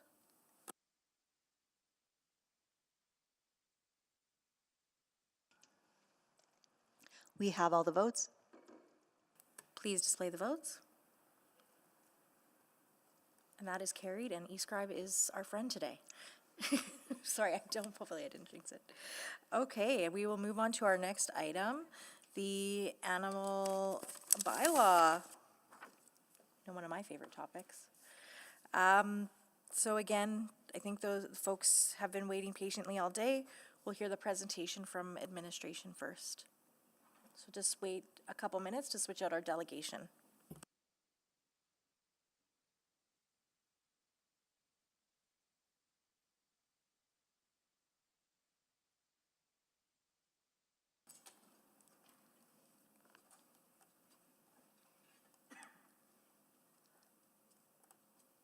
While I'm waiting for the delegation, I'm seeing the slideshow already has a lot of photos of little furry friends.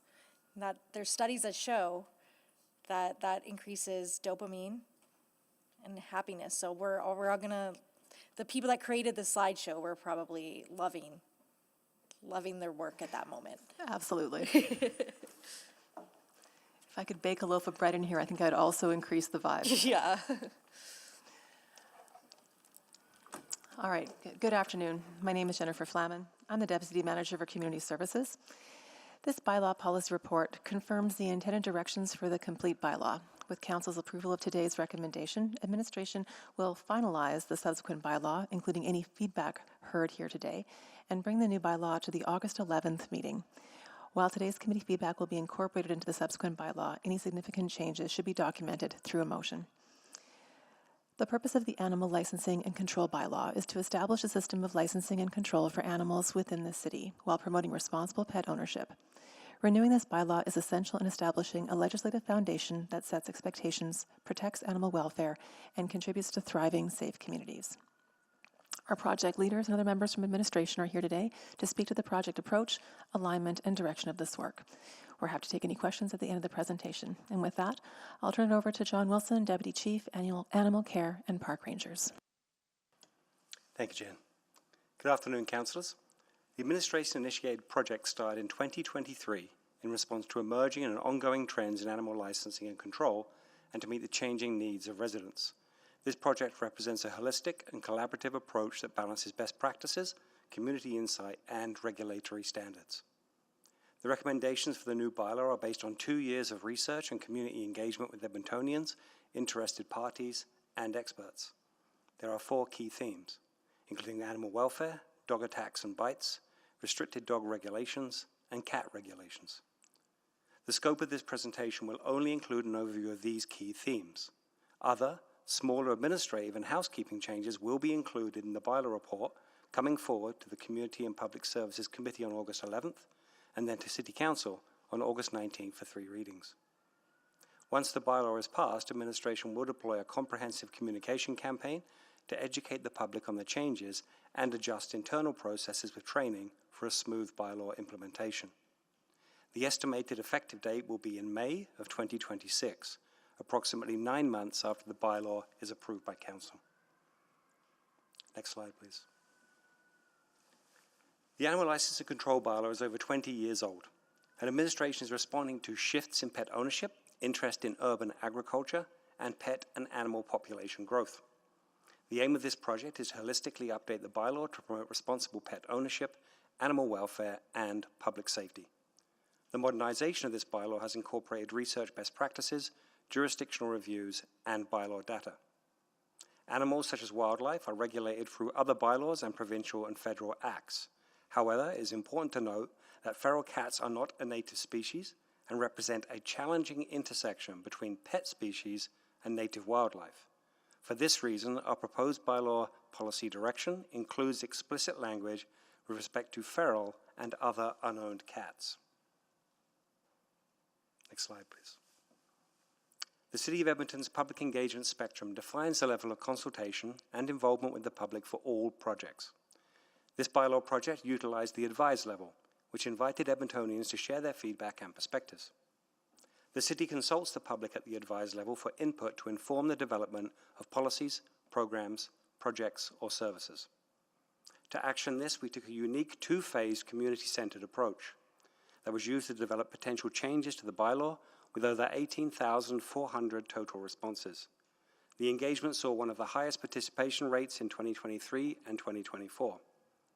Strict response controls ensured the sample results were representative of Edmonton's population, making the methodology reliable for understanding the opinions of the City of Edmonton at the time of the data collection. This accuracy is sufficient to inform and support policy decisions. Next slide, please. Phase 1 began with a wide scope to understand the diverse perspectives on the bylaw. Various methods of public engagement were used, including a virtual public session, 5 targeted sessions, 4 pop-ups, 15 online focus groups, and 8 in-depth interviews. Throughout this time, an online survey was open to the public and the Edmonton Insight community, which proved to be highly popular, receiving 8,094 responses, ranking it among the most engaged surveys in Edmonton at that time. Included in attachments 3, 4, 5, and 6 are the detailed reports from the engagement phases and include the What We Heard reports and public opinion research summaries. Phase 1's approach provided the time and space to meet Edmontonians where they were, across several times and locations, supplying various opportunities and spaces where participants could feel comfortable in sharing their perspectives. We asked participants, what's working in the current bylaw? Are there sections of the bylaw that need to change? And what's missing from the bylaw? At Animal Care and Control, we work with residents on a daily basis who are from a variety of backgrounds and demographics. Continuing our inclusive approach with engagement in this project was a priority. Next slide, please. Building on Phase 1, Phase 2 focused on obtaining detailed feedback on specific bylaw aspects identified for improvement. Public opinion research involved targeted focus groups, in-depth interviews, a third-party online panel survey, and a public online survey that received around 9,000 responses. Together, these were used to refine proposed changes to the bylaw.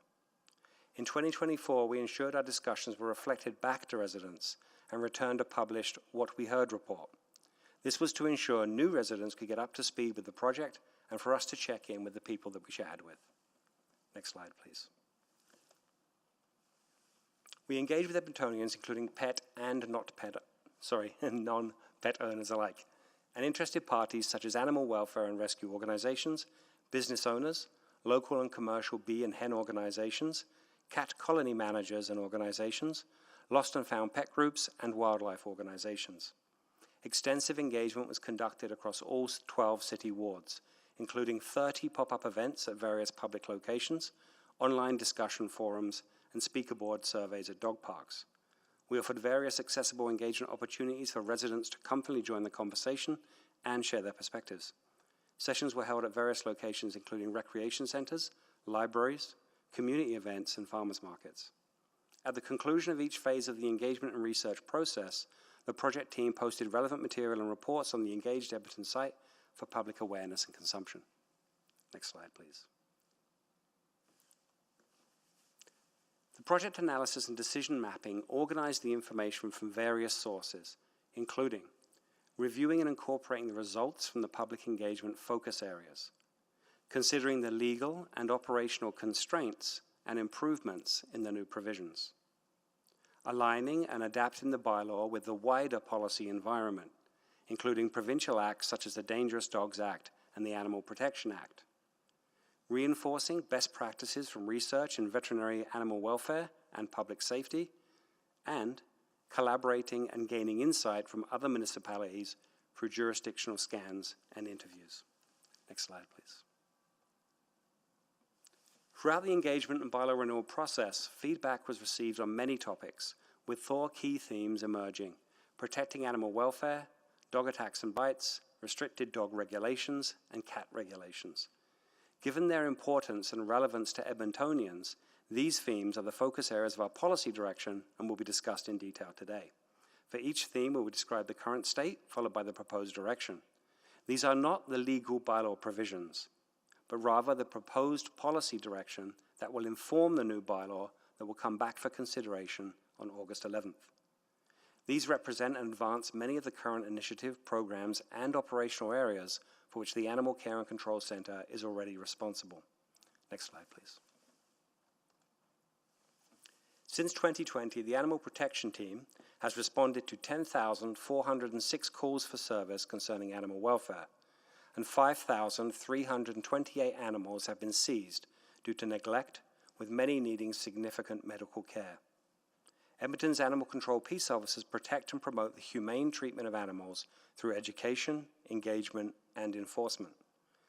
Edmontonians shared with us their concerns about the current legislative framework gaps and indicated enforcement and regulation must continue to innovate and adapt to ensure the health, safety, and welfare of companion animals in our community.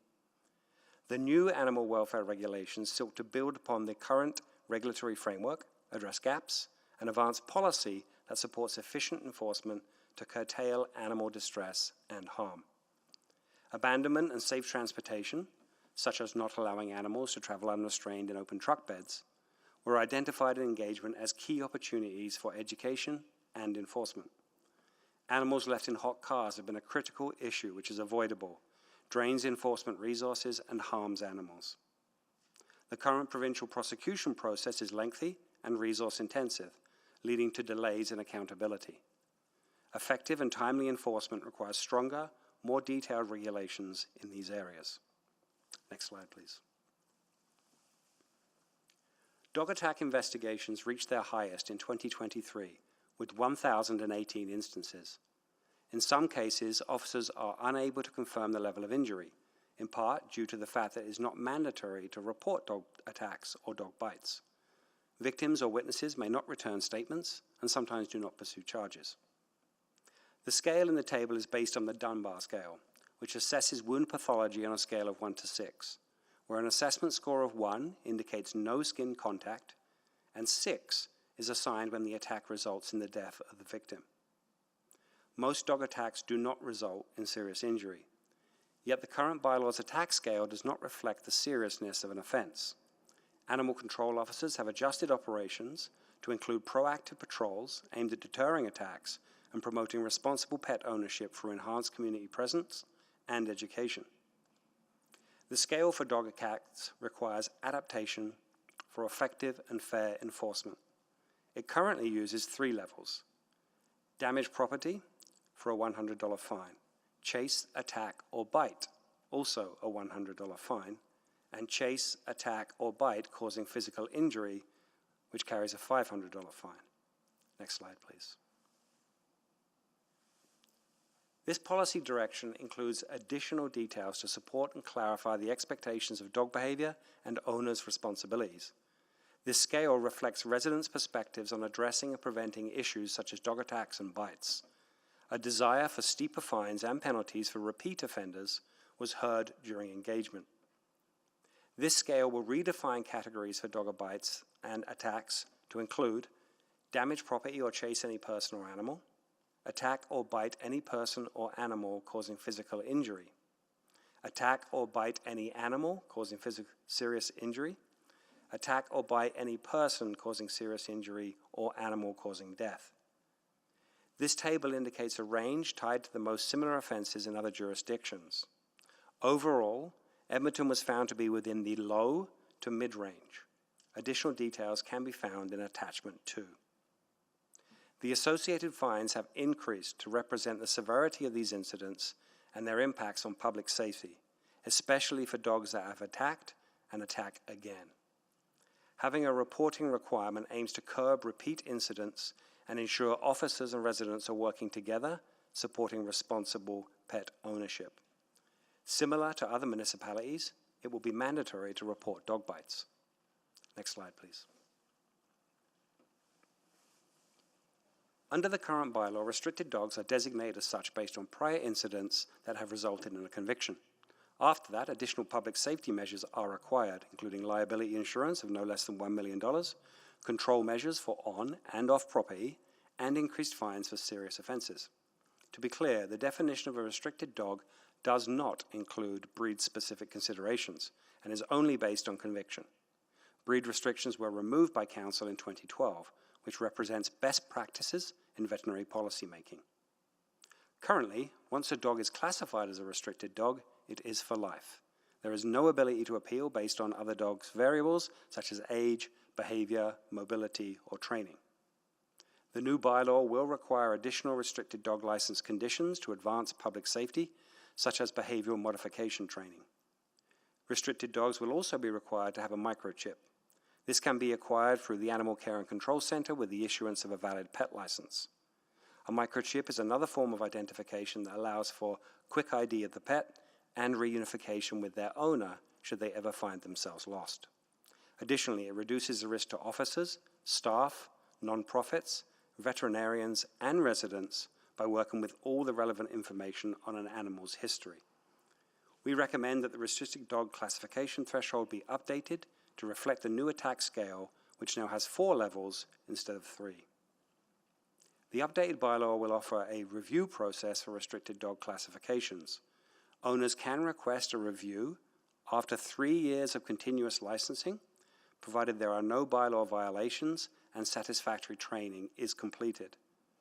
Requiring training looks to stop the cycle of incidents that often is seen by officers in the community. Next slide, please.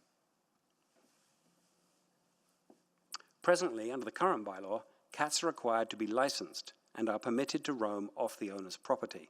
They may roam on public or private property if the private property owner consents to them being there. Feral cats are not defined in the current bylaw, meaning that all cats, regardless of ownership, are classified the same. Consequently, anyone providing assistance, shelter, or care to feral cats would be considered an owner and thus be required to license the cats and be responsible for them entering onto the private property of a resident who doesn't want them there. We understand all cats cannot be viewed the same. A feral cat is not owned, and although caregivers may provide food or shelter, they are not assuming ownership of these cats. It is estimated that up to 70,000 feral cats live in Edmonton without an owner. The city recognizes the impact feral cats can have on the ecosystem, such as preying on other animals and disease transmission. A holistic approach is being recommended to address the feral cat population in Edmonton. Addressing the feral cat population is a key consideration for this new bylaw. By setting out definitions for feral cats, feral cat colonies, trap, neuter, return, and return to field programs, the bylaw enables interested parties to work collectively to reduce the population of feral and unowned cats in Edmonton. This method is considered to be a best practice approach that is humane and effective and is recommended by veterinary experts and researchers. The definition of a feral cat is that it is generally unapproachable, is capable of surviving with or without human intervention, and may show fearful or defensive behavior on human contact. Trap, neuter, return programs are effective at reducing the feral cat population over time. These programs involve trapping, sterilizing, vaccinating, and identifying feral cats and releasing them back to their place of origin. On a small scale, the city's current public trap, neuter, return program allows participants to bring a feral cat into the Animal Care and Control Centre to be spayed or neutered and to receive vaccinations. Participants then return the cats to where they were found and monitor their health conditions.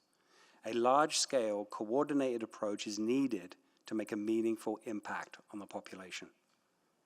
Return to Field is a similar program to Trap, Neuter, Return. However, this would include cats that aren't feral but are unowned. These cats may have one or more caregivers in the community who provide food or shelter but are not owners. In a return to field program, healthy stray cats that are admitted to the shelter who do not have identification, are seemingly unowned, are sterilized and vaccinated and returned to their place of origin. These proposed definitions empower the city, partnering caretakers, and interested parties to work together collaboratively to address the cat population issue in Edmonton legitimately. The new policy approach towards cat regulations continues with the aim of distinguishing between owned and unowned cats while maintaining existing roaming restrictions, which were supported during engagement, as 63% of participants felt pet owners are responsible for preventing their cat from roaming on private property without permission. Currently, the vast majority of cat owners, 79%, have reported they have only indoor cats who are not permitted to roam. This separation aims to find a balance between upholding current regulations for owned cats while noting the differences needed for unowned cats. Unowned and feral cats do not have owners, and so current regulations that establish requirements such as licensing for all cats are ineffective.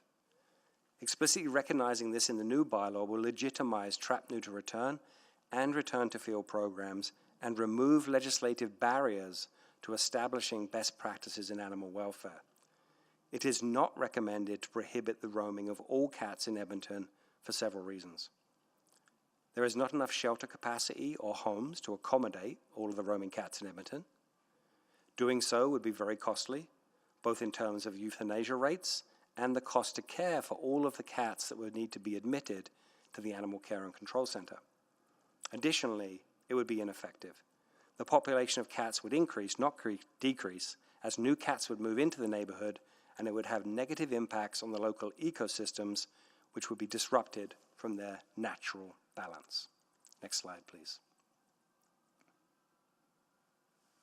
The next steps include incorporating the feedback from today into drafting the new bylaw to ensure it aligns with committee direction and represents the perspectives of Edmontonians in alignment with best practices and research. Later this summer, on August 11th, the new Animal Licensing and Control bylaw will be presented to committee with the recommendation to bring it back to City Council on August 19th for 3 readings. Because this is a fully new bylaw replacing the current bylaw, you shouldn't expect to see the familiar red line bylaw update comparing old to new lines. In August, the new bylaw will stand alone and will simply replace the current one fully. Looking forward, implementation of the bylaw will require staff training, internal process and procedure changes, and updates to software workflow processes. Additionally, we will conduct a robust communication campaign to educate and build awareness of the changes. Also, to close the loop with a large number of residents who participated and shared their perspectives with us. Next slide, please. To conclude, this project is based on the culmination of 2 years of research, analysis, and engagement with Edmontonians, listening to their thoughts and ideas on topics important to them and their community, and using that information to develop this bylaw policy report reflecting a community-centered approach. Bylaw directions were advanced based on public engagement data, current city policies and service data, provincial acts, research, and jurisdictional scan data, combined to facilitate a bylaw that we believe works best for both pets and residents. Thank you very much for your time, and the delegation would be pleased to answer any questions that you may have. Thank you. Thank you.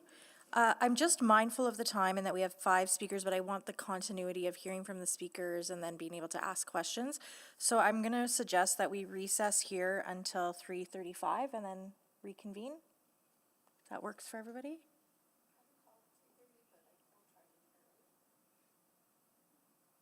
Okay, we'll be on recess till 3:35.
Colleen Cassidy St. Clair. I've been a professor of biological sciences at the University of Alberta for the past 27 years. In that time, I've worked extensively with city rangers and their managers to refine wildlife policy, especially for urban coyotes. I've led the Edmonton Urban Coyote Project over the past 15 years and published dozens of papers about conflict and coexistence with coyotes and other urban adapting wildlife. Today, I'd like to speak in support of the animal licensing and control bylaw renewal that would, among other things, better integrate city, resident, and nonprofit services in the management of feral cats. In particular, I support the planned suspension of the need for all cats to be licensed and controlled on public property. And I realize this view may seem counterintuitive to the goal of controlling feral cats, which have well-established ecological detriments. Nonetheless, I think this bylaw adjustment increases the potential for diverse groups to work together to slow increases in feral cat populations via better access to spay, neuter, and release programs. I have this view because residents who love cats and organizations that are devoted to the welfare of individual animals are unlikely to participate in city-sanctioned programs that euthanize cats. And yet, this may be the only outcome for feral cats that are brought to the Animal Care and Control Center, because these cats are not socialized to humans and they can't be placed into adoptive homes. Restricting roaming for all cats without distinguishing feral and unowned cats is the reason those cat-supporting individuals and groups are unlikely to bring feral and community-owned cats to the center. An alternative way to engage these people and to slow the increase in feral cat populations is to capture those cats, surgically remove their reproductive capacity, and return them to their capture locations. There are three main reasons that Edmonton should seek to limit population growth of feral cats. First, cats kill wildlife. Others have estimated that feral and domestic cats together are the #1 and 2 sources of mortality for songbirds in Canada, killing 2 million birds annually in an estimate that is almost 15 years old. Cats also kill small mammals, amphibians, and reptiles. A second reason is that cats carry and transmit diseases, especially the protist parasite, Toxoplasma gondii, which is capable of infecting virtually every other mammal species, including an estimated 1/3 of the global human population. Younger cats shed this parasite more abundantly, and intact feral cats produce a lot of young cats. A third reason to limit feral cat populations is that they attract predators, especially coyotes, into urban areas. This attraction increases coyote habituation to human infrastructure and ultimately to humans. Coyotes that learn to hunt feral cats may be more likely to target pet cats and small dogs. Coyotes that eat cats are more likely to have toxoplasmosis, which has been associated with bolder behavior in other animals.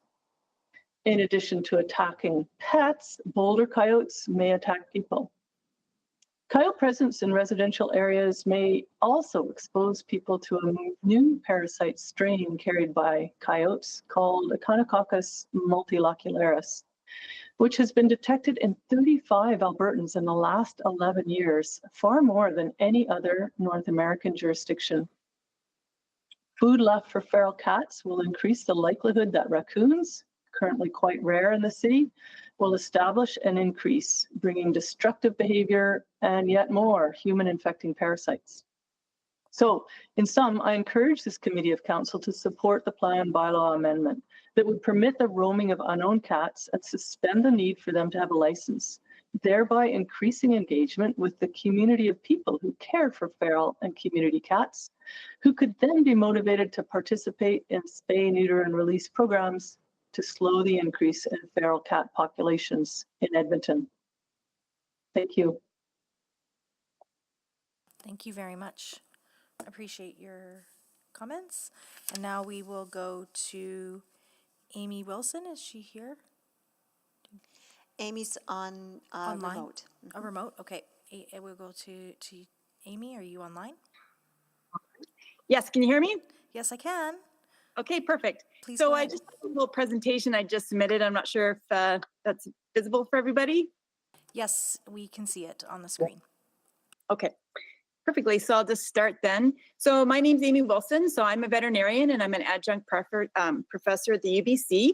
And I'm also a new resident of Edmonton. So I've been involved in the free roaming cat issue for the past 7 years on research projects, public science, veterinary committee, and as veterinarian in emergency shelter and wildlife medicine. So I'm speaking today because I'm concerned that the proposed bylaw changes are based on basically a biased, narrow range of expertise. They're not reflective of the current literature and nor the National Veterinary Position Statement. So because I have 5 minutes really to present a complex issue, I just wanted to make 3 points. Kind of parallel, I think, what Dr. St. Clair said there before. We do know that free roaming cats are a known source of disease directly and in their feces. And that's just kind of slide 2 there. Here. And these pathogens, when excreted, live for years in the soil and in the water. And some of those, especially Toxoplasma gondii, they lead to permanent neurologic infections and chronic disease. And I find that the public is generally completely unaware of this risk. And so by allowing free roaming cats on private and public areas, people are being exposed without their knowledge and without their consent. So sometimes even these surveys, when people say they support it, they're supporting it without understanding the full implications of that. So just the back of an envelope calculation, 70,000 cats, that would be a 1 metric ton of feces every year. And with Toxoplasma, even if you assumed a low shedding rate, that would be 1.4 billion oocysts a day that could be released into the environment. And where are they defecating? Sandy, loose soil, which would be playgrounds, publics, parks, and gardens. And so basically children will be exposed to this, which I don't think is something that's acceptable. So really it has the question of what monitoring plans would the city plan on institute? How will this public be protected? And knowing this risk, what is the legal liability of the city? And getting into the next area, management of feral cat populations. So TNR is very logistically intensive. And I think that one of the problems here is that it's not actually effective as typically applied, which was reflected in the veterinary statement, national statement. You need to have consistent removals. When you look at the papers demonstrating the effectiveness of TNR, when you read the fine print, 50% of those animals have typically been removed. Removals are key to the success of those programs. And if you do want to have any population decrease at all, you need to ensure that 75 to 90% of the population is sterilized at all times, which is most population is not achievable. And really, it's false to say that it's humane because it's not.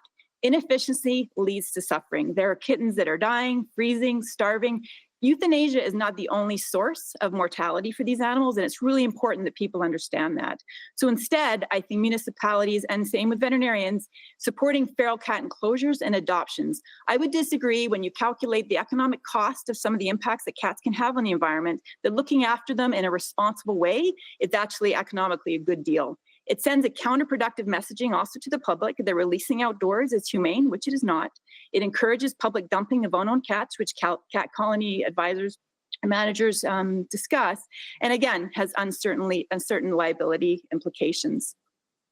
So I will say one thing just kind of about some of the literature here is that there's also a lot of misinformation that's present. And I think that it's really unfortunate because a lot of people are not reading the papers and the specialists who are providing the information, which counters these things. Most of the information is from advocacy groups. And unfortunately, they just don't have access to the peer-reviewed literature, which counters what their opinions are. And again, I won't go into this too much. I mean, as Dr. St. Clair has talked about the mortality risk, but also we have to think about the wildlife welfare issues too. There's eviscerations, fractures, crushing injuries, amputations, sepsis. When we bring these animals to the wildlife hospital, sometimes they only have a 22% survival rate. And then during breeding season, you have the secondary death of orphan young. And all these costs are just borne on the wildlife rehabbers and veterinary clinics when they have to euthanize these animals. Predation of endangered species. Cats are known predators of bats. Little brown bats, as we know, are in a crisis right now. And also to protected areas. When we have these cats encroaching into protected areas that people have worked hard to put aside, all that urban wildlife becomes removed by the activities of not very many cats. They can have a huge impact. So as a new citizen of Edmonton, as someone who's familiar with all the literature supposed to. I don't think that there should be exemptions for any ownership of any cat type or on the land. It creates too much gray zones. As you understand, if people think that cats can be roaming if they're feral, they're just going to let their cats out as well. There needs to be a reliance on accountable experts, and that means scientists, population ecologists, public health scientists, and parasitologists, and also to the CVMA also should have been, the position statement was available at the time of this. There needs to again be public or science-based public education to ensure that the public, when they sign these surveys, that it's informed consent. And so they support it, that it's not based on false information. I think there needs to be financial. Thank you. Sorry, Thanks. 5 minutes is up. We will Okay, come back to you with questions potentially to finish your thoughts there. No, that's good. Thank you. Okay, thank you. Okay, and I will go to the Edmonton Humane Society. Please go ahead. Thank you, and thanks for the opportunity to speak with you today. I'm here on behalf of the Edmonton Humane Society, or EHS, to share our perspective on the city's proposed directions for updating the Animal Licensing and Control Bylaw. We're very encouraged to see this work moving forward and really appreciate how thorough and inclusive the engagement process has been. The bylaw is overdue for review, so updating it is essential to building a safer and more compassionate city for people and animals. As an organization that's dedicated to protecting animal welfare and supporting the people who care for them, we believe this is a key opportunity to ensure the bylaw reflects the lived realities and shared values of our community, including care and respect for the animals who are part of it. EHS has been actively involved in the public engagement process since 2023, including promoting the survey and participating in stakeholder sessions. We're also grateful to John Wilson at the Animal Care and Control Centre for keeping us informed on the bylaw's progress over time. I'd like to briefly speak to the 4 policy directions that are being explored and the considerations that we encourage the city keep in mind as the bylaw is developed. On animal welfare offenses, we strongly support closing the gaps, particularly around abandonment and safe transport. These are issues that we see firsthand. Every month, multiple animals are abandoned at our shelter, yet the options for recourse really remain limited. So strengthening enforcement will give peace officers more tools to hold individuals accountable and prevent suffering. Clear regulations for safe transport are also essential, not just for fines, but to set expectations for responsible guardianship and empower citizens who are able to help when they see animals that are being transported unsafely. So these updates send a clear message that animal welfare matters and that putting animals at risk carries consequences. On dog attacks, we share the public's concern about the increasing number and severity of incidents. Stronger penalties based on severity and repeat offenses are important, and we strongly support the use of the Dunbar scale. In addition to enforcement, we'd also encourage measures that make it easier to report dog bites, whether they're experienced or witnessed, particularly as mandatory reporting is being considered.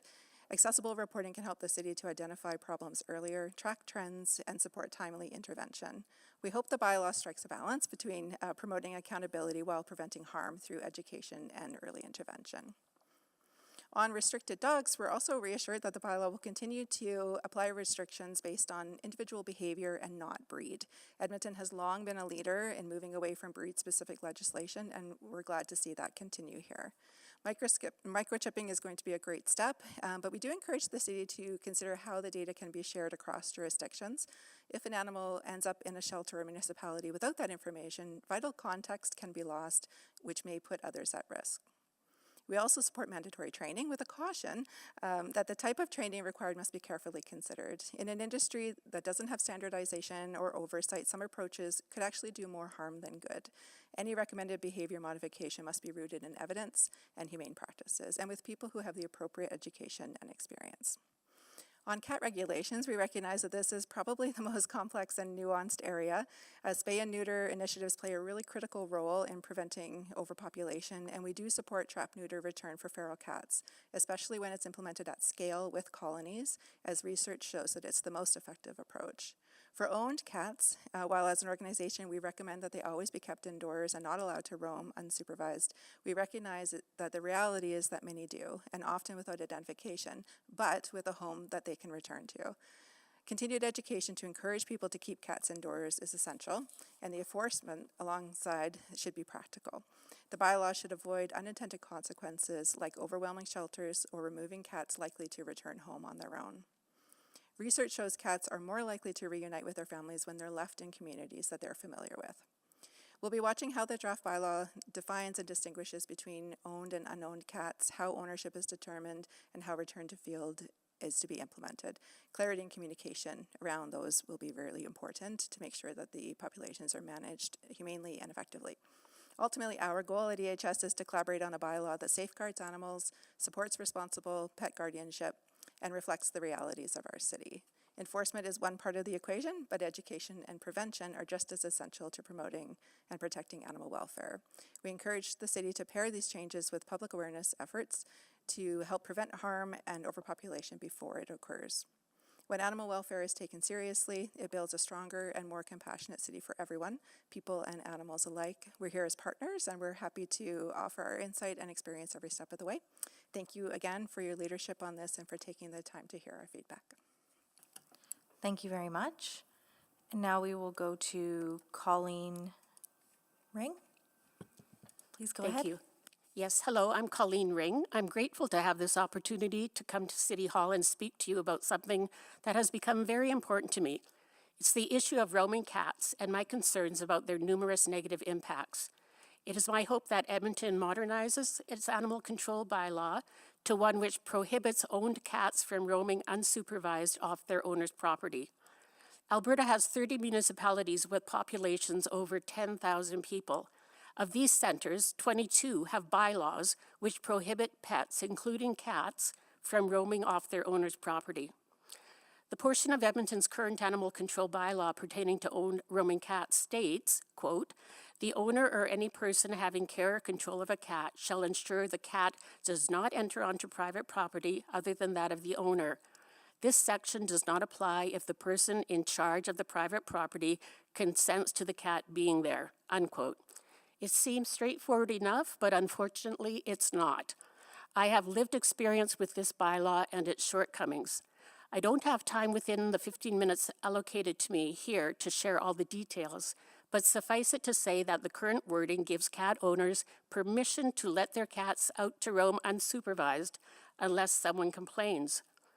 After years of trying to be neighborly, I finally approached cat owners near my house to let them know that they did not have my permission for their numerous cats to be in my yard.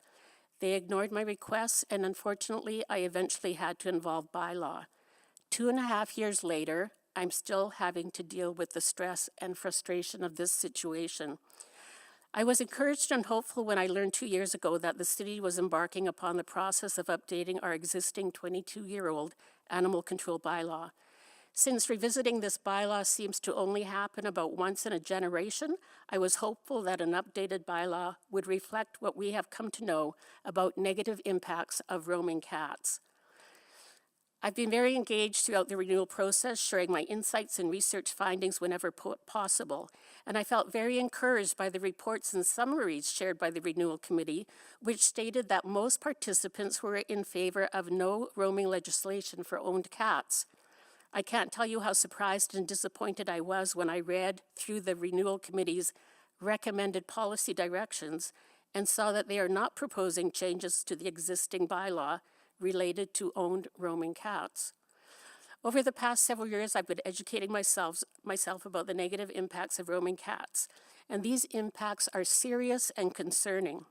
The one which I found the most alarming is that roaming cats are the second leading cause of the decline of bird populations. Yes, we love to hear and see birds, but they are also essential to our environment.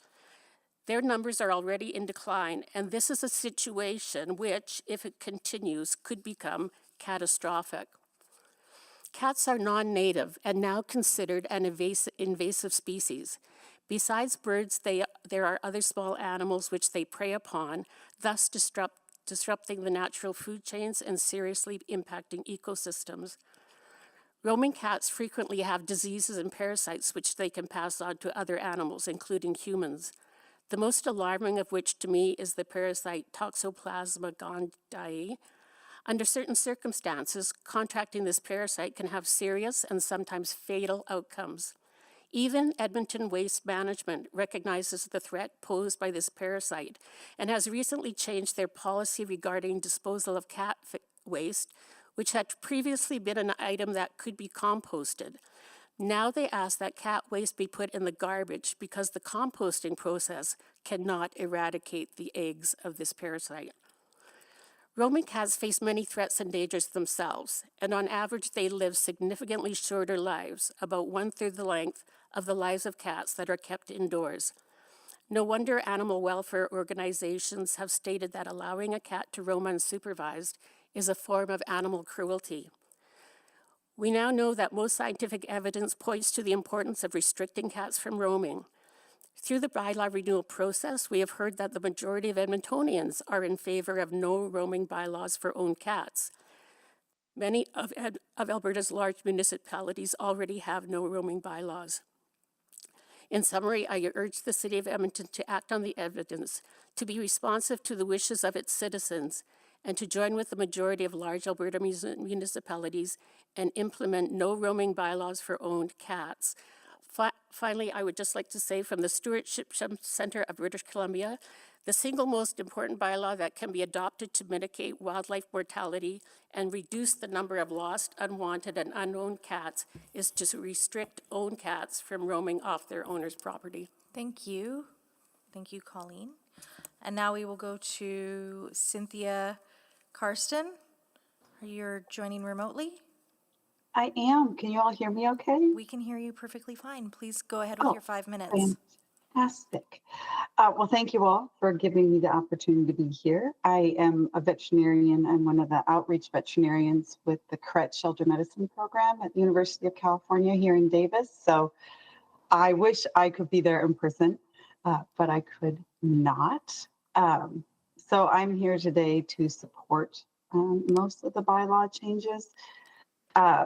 And I've been with the CRET Shelter Medicine Program since I did my residency here in shelter medicine from 2011 to 2014, and I've been an outreach veterinarian since then. And what our program does is we help shelters in communities all over the United States and Canada on policies, protocols, implementing those. And one we have great interest in is creating and implementing plans for cat management. So I've worked with the City of Edmonton Animal Care and Control team for many, many years. I've visited multiple times to provide recommendations on their shelter operations, as well as throughout this whole bylaw renewal process. I have been and continue to be very impressed with the animal services in Edmonton, including today, as John was reflected in his summary and his understanding of the bylaw changes for cats and how cats are to be managed. I thought there's quite an advantage to being the last person to go. You get to hear everyone. Dr. St. Clair did a wonderful job of summarizing many of the issues. And as you can hear from everyone, this is a very complicated issue. So I don't envy you. I'm trying to become experts on this in a short amount of time. But just something I think that is really important to keep in mind is the very large spectrum of how cats live and interact with people. And there's not any other animal, at least not in most North American urban environments, like a cat. So there's the indoor-only pet. There is the indoor-outdoor pet, which usually doesn't have much respect for fences. You have the community pet that has one or more caregivers, and you have the feral, or essentially a wild animal. And so then how people experience these cats and interact with them is also quite variable. For many of us, they enrich our lives. For others, at least at times, as you've heard, they can be a giant nuisance, which is similar to both wild animals and pets. So cats don't fit any one program, be it a domestic program or a wild animal program, because cats on their spectrum are both. So the best way to manage cats, to deal with all the concerns you've heard about, is to have a variety of methods. What has been proposed in the bylaw allows for this variety of methods. It's through this that you will have the best means possible, to the extent that we can, to give cats the best well-being as well as people. So having this variety of programs, including TNR and Return to Field, which have been implemented widely across North America, it's really how we bring equity to animal care services. So our program stands by these bylaw changes around cats and the recommendations for full management as the way to bring about better well-being or outcomes for animals and people in Edmonton. And I just want you all to know, thank you for your time, and I am available for any questions now or as you follow through this process. Thanks. Thank you very much. And now we will go to questions of our panel. And I see some councillors on the board, so I'll go to Councillor Stevenson first for questions. Yeah, thank you very much. I really appreciated everyone's input today and hearing the different perspectives. I think there was a lot of clarity in those presentations and some questions that I'll take forward to city administration. I think maybe just to Speaker Wilson, I heard your concerns with the proposal, and I think I was just struggling to understand the alternative that's being proposed. So I think you referenced some solutions like feral cat enclosures. Just wondering if you could talk me through how that works at scale. Yeah. Yep. No, so definitely. I mean, it is a massive issue. I guess what the point I really wanted to make, and I think it's just what Dr. Karsten was saying, this is a multifaceted issue. And I think when people propose TNR as an effective means of population management, population ecologists have a different opinion. And so, which they have demonstrated. And so I think that that's the opinion that we need to take when we do population modeling. It's not an effective means alone. It's just, and also too, when you're talking about redistribution, there's no such thing as a vacuum effect. It's a redistribution, and our goal is to reduce populations on the broad. So it's really, it needs a paradigm shift. So I think if we keep falling back on TNR, allowing cats to roam, kind of under the assumption that no one's responsible for these cats, not their welfare, not the public health impacts, that we do need a multifaceted approach. And I think that talking about feral cat sanctuaries is one of those important things. No, we can't house them all, but I think presenting TNR as an answer for everything is disingenuous, and it's not the veterinary consensus by any means. So I just want to make sure that I had made that point clear to council. If that makes sense. Yeah, I appreciate that and recognize multiple methods need to come to play.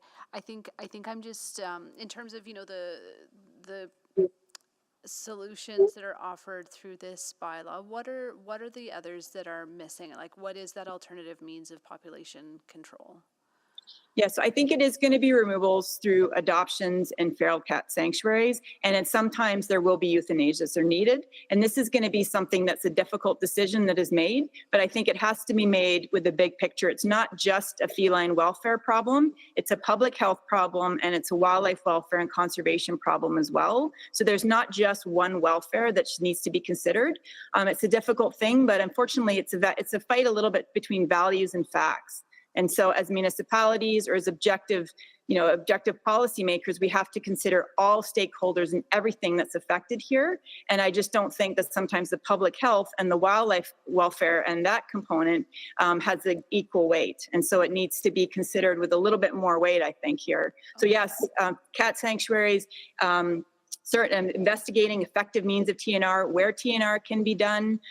People have offered vasectomizing cats as an alternative as well, instead of just removing the testicles altogether, that they feel that may be more effective. I think it's just this, like everyone's saying, there's not one method that works here at all, but all of the methods have to be, like we said before in the other presentations, transparent and accountable. We have to be able to go back to the science papers by population ecologists, parasitologists, and public health, and what we're telling people needs to be in line with that information, and sometimes it's not. Okay, thank you so much. Thanks. Thank you. I'll just take a turn here. I just wanted to go to Colleen, Ms. Ring, for a sec. Thank you for being here and for your patience today. When you were speaking, I just wanted to clarify, because what I read in the report is that if a cat is owned, it is going to be prohibited from going to other people's private property. Well, the reality of that wording and my personal experience of it is that cat owners are able to open their door, let their cat out to roam. Yeah, that's currently, because and I'll double check with administration. I don't think we restrict roaming right now, but it's being proposed to restrict roaming. Well, that private property owners have given the cat owner consent, but that's not how it works. The cat owners do not go around their neighborhood and say, can my cat go in your yard? No, it's reactive, so it's complaint driven. Okay. And As many of our as I bylaws was are. somebody who complained, but as I shared, it's been a 2.5-year process and we're still working through the courts. Okay. No, that's really good. I'll ask a line of questioning around that, or one of my colleagues will, depending when we go to administration. I'm glad I asked you for that clarity. I do want to go to the Humane Society. I just wanted to, you said to have data sharing across jurisdictions, and that kind of piqued my interest, and I wanted to hear a little bit more about that, especially with regards to the restricted dogs, because I guess you might have a better regional perspective than me. Right now, how are dogs restricted in neighboring municipalities to Edmonton? In a variety of ways. They're And not, so- it's not consistent. Yeah, and so one of our concerns there is that we need to know if there is a restricted dog that's coming through our shelter so that we would not rehome it. In all likelihood, our behavioral evaluations would sort of suss that out. But it would be important for us to know that so that we're Or not if there's a rehoming. restricted dog in Edmonton. Yeah, so it's the restricted dogs coming to the shelter and then having some flag that this is a restricted dog in Edmonton. Yeah. And then also vice versa, I think about, like, we talk about, they're proposing like the 3-year review, because right now once you're a restricted dog, you're restricted. What are your thoughts on the 3-year review? Because I could see somebody going to off-leash dog parks outside of the city, and so they don't actually have an incident on record in Edmonton. Like, what are your thoughts on the review? Yeah, I mean, in general, we like the idea of the review. We think that, there are opportunities for animals to be rehabilitated through some good training. And so it makes sense that there is some sort of mechanism for that. So we support that. I think there's some details to work out around how, the training would be tracked and what kind of training. And then how do we know about any potential incidents that have taken place. But as a general sense, we like the idea of giving them a second chance because they can be rehabilitated. Absolutely. Okay, that's good. Good clarity there. I don't know who to ask this question to, but I'm going to throw it out to one of the veterinarians, or maybe to Ms. Wilson or Karsten. When we were talking about our public spaces bylaw, we actually talked about feral cats then, and whether we were going to allow people to feed or not feed the feral cats. And through a lot of speakers at public hearing, we ended up deciding to allow feeding of feral cats in our public spaces bylaw, with the understanding that this bylaw was coming forward. And so we were kind of putting a pin in it. Let's have a more comprehensive conversation and look at this in the context of this bylaw. So here we are again talking about feral cats. I guess what I'm unclear about is what we think is the best way to deal with it. And because when I read the report, it sounds very humane. It sounds like it struck a balance, but I'm hearing the cost and labor intensiveness of the TNR program. I guess any thoughts on this and the feeding of, and if it's contradictory with feeding of cats that's allowed in the public spaces bylaw? Sorry, it was a really long-winded way to ask a question. Okay, I just have a quick comment. I'm sure Dr. Carson has a comment. I think that feeding cats should not be allowed. It does advance the reproductive age of cats. It also leads to increased fighting between them and wildlife. I worry also too about cases where cats become dependent on certain people. People go on vacation, and that leads to, just when I was in Ontario, some pretty nasty outcomes. So I would say that it'd be wise to not allow feeding. in those areas, but others may have other opinions. Okay, So I'll come back for a second round of questions, so I can ask that of Ms. Karsten, or one of my colleagues will, but I'm out of time for my first round. So I will go to Councillor Salvador. I mean, I'll just continue that train. Why? To Ms. Karsten, I think it was. Do you have some additional thoughts on that as well?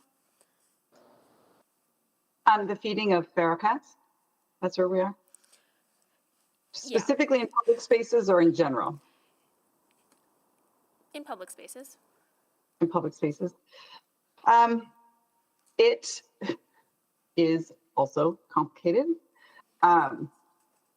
It's going to happen, I think, is the reality that needs to be worked within.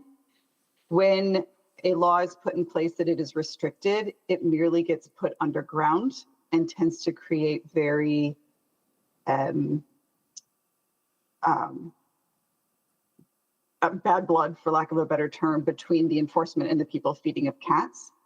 I mean, there's research to show, and I'm happy to provide the paper, that individuals who care for cats have the same attachment level as those who consider their cat a pet.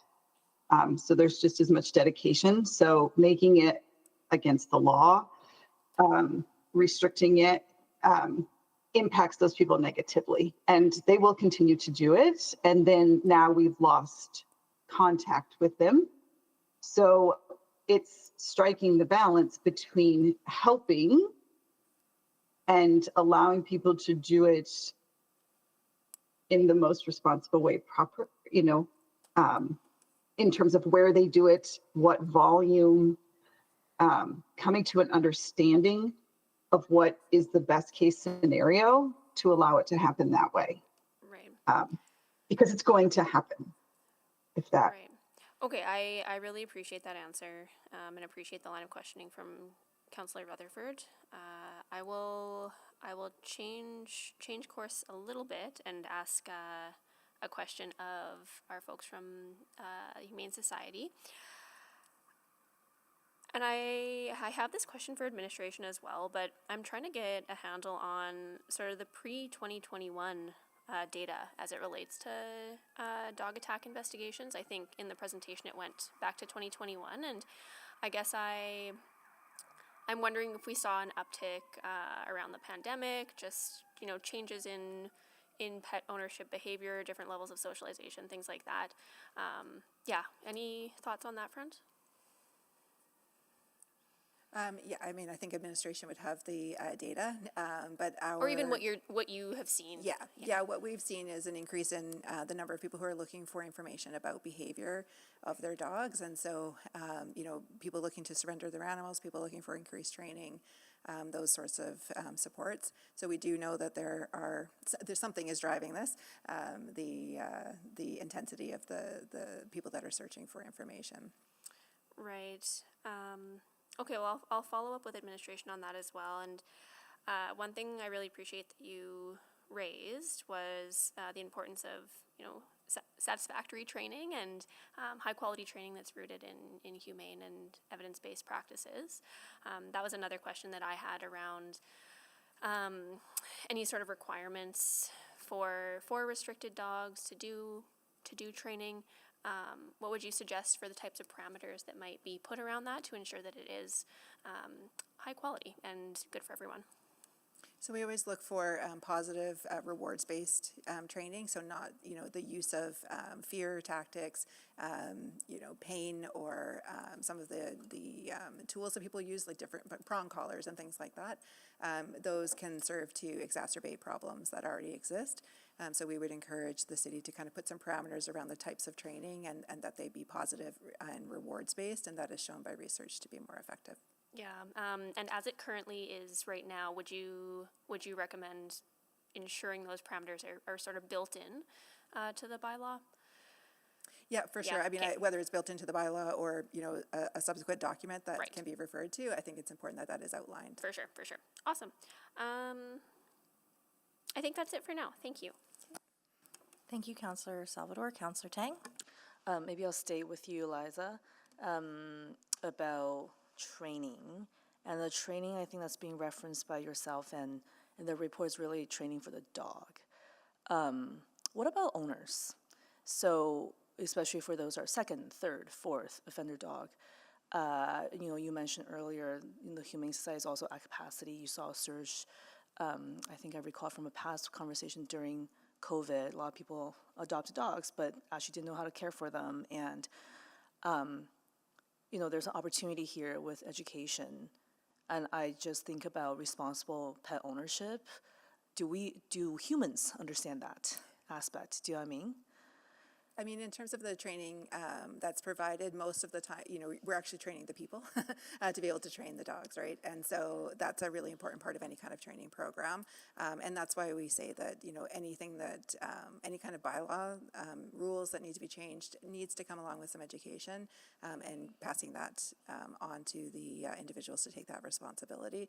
And that's why we think that, keeping track of the numbers of incidents that people are having is so important so that the city is able to connect with them and address what is underlying these problems. Is it something with the dog? Is it something about the responsibility that the owner is taking to really get at that? And so we appreciate that sort of tone that we're seeing in the bylaw.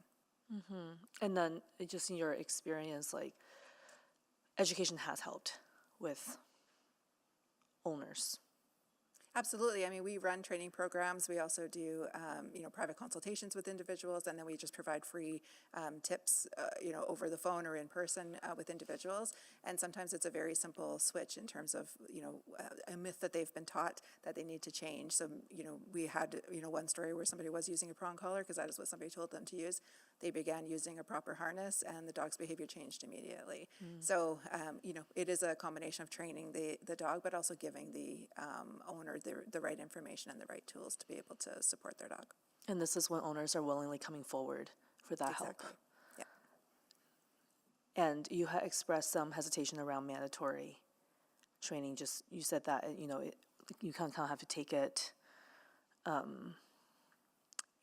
based on the situation.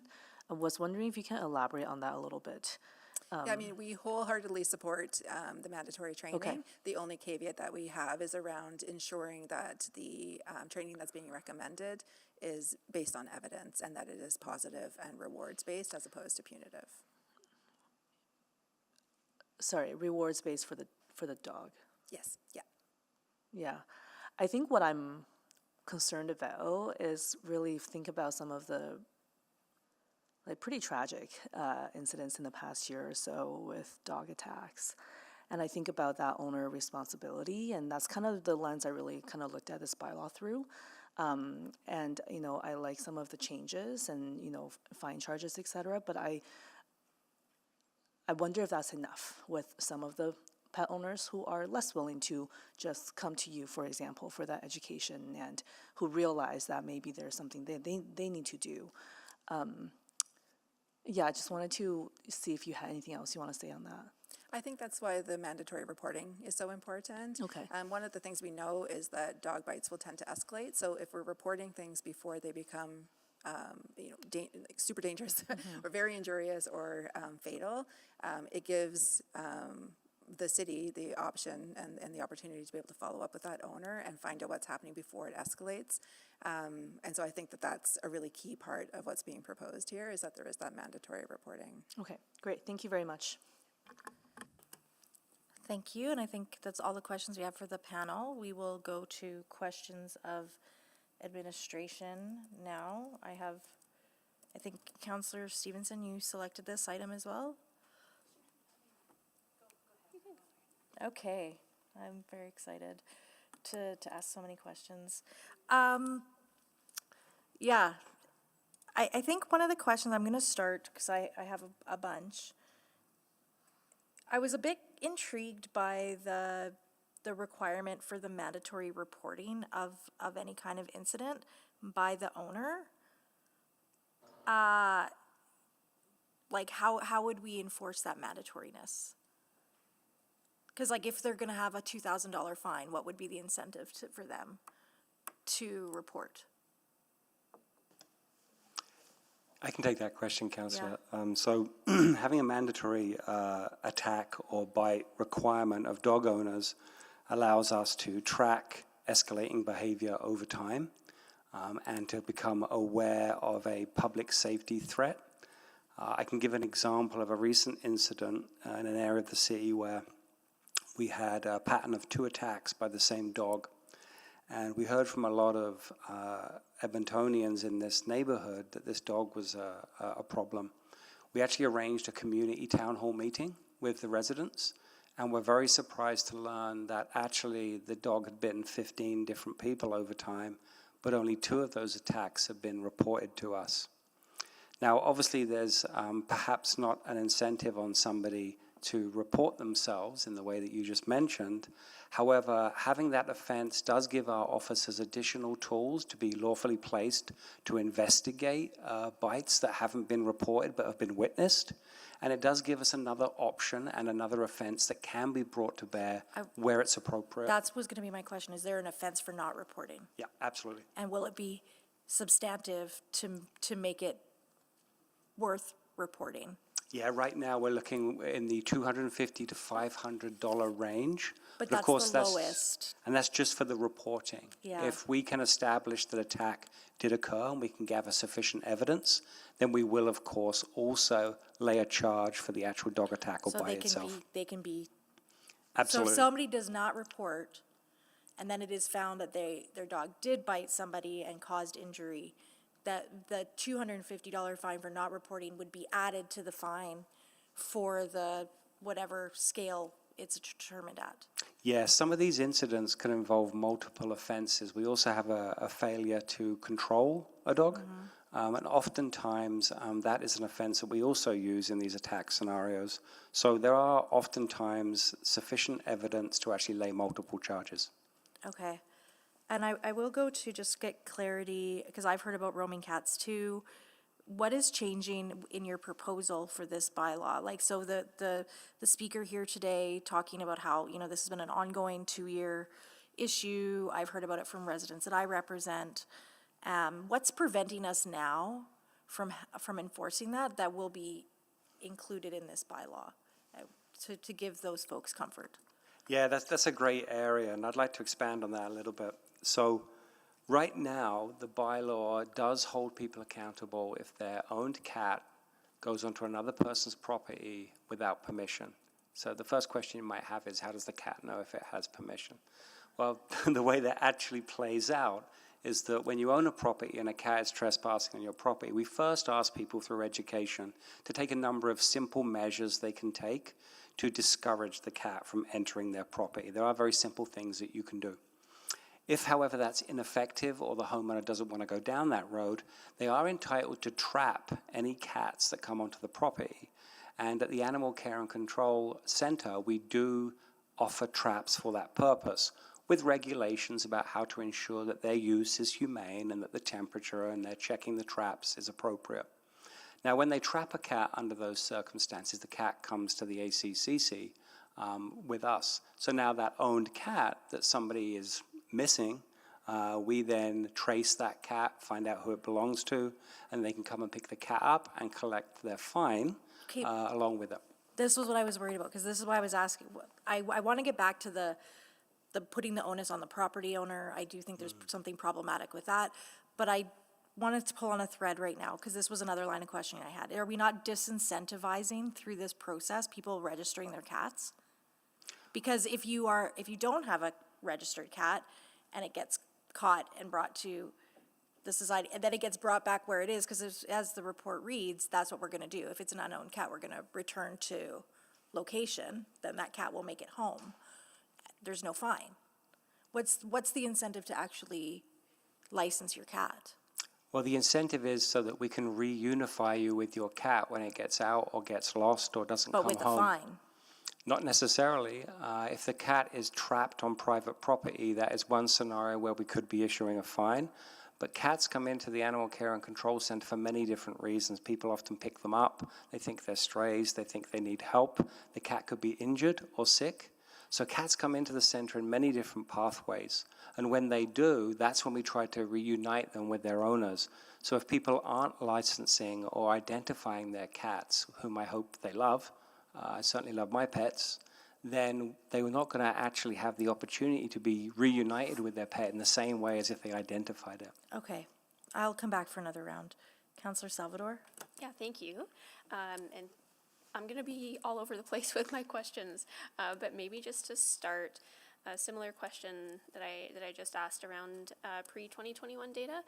Again, I'm just trying to get a sense of what are the trends that we're seeing as it relates to dog attack investigations.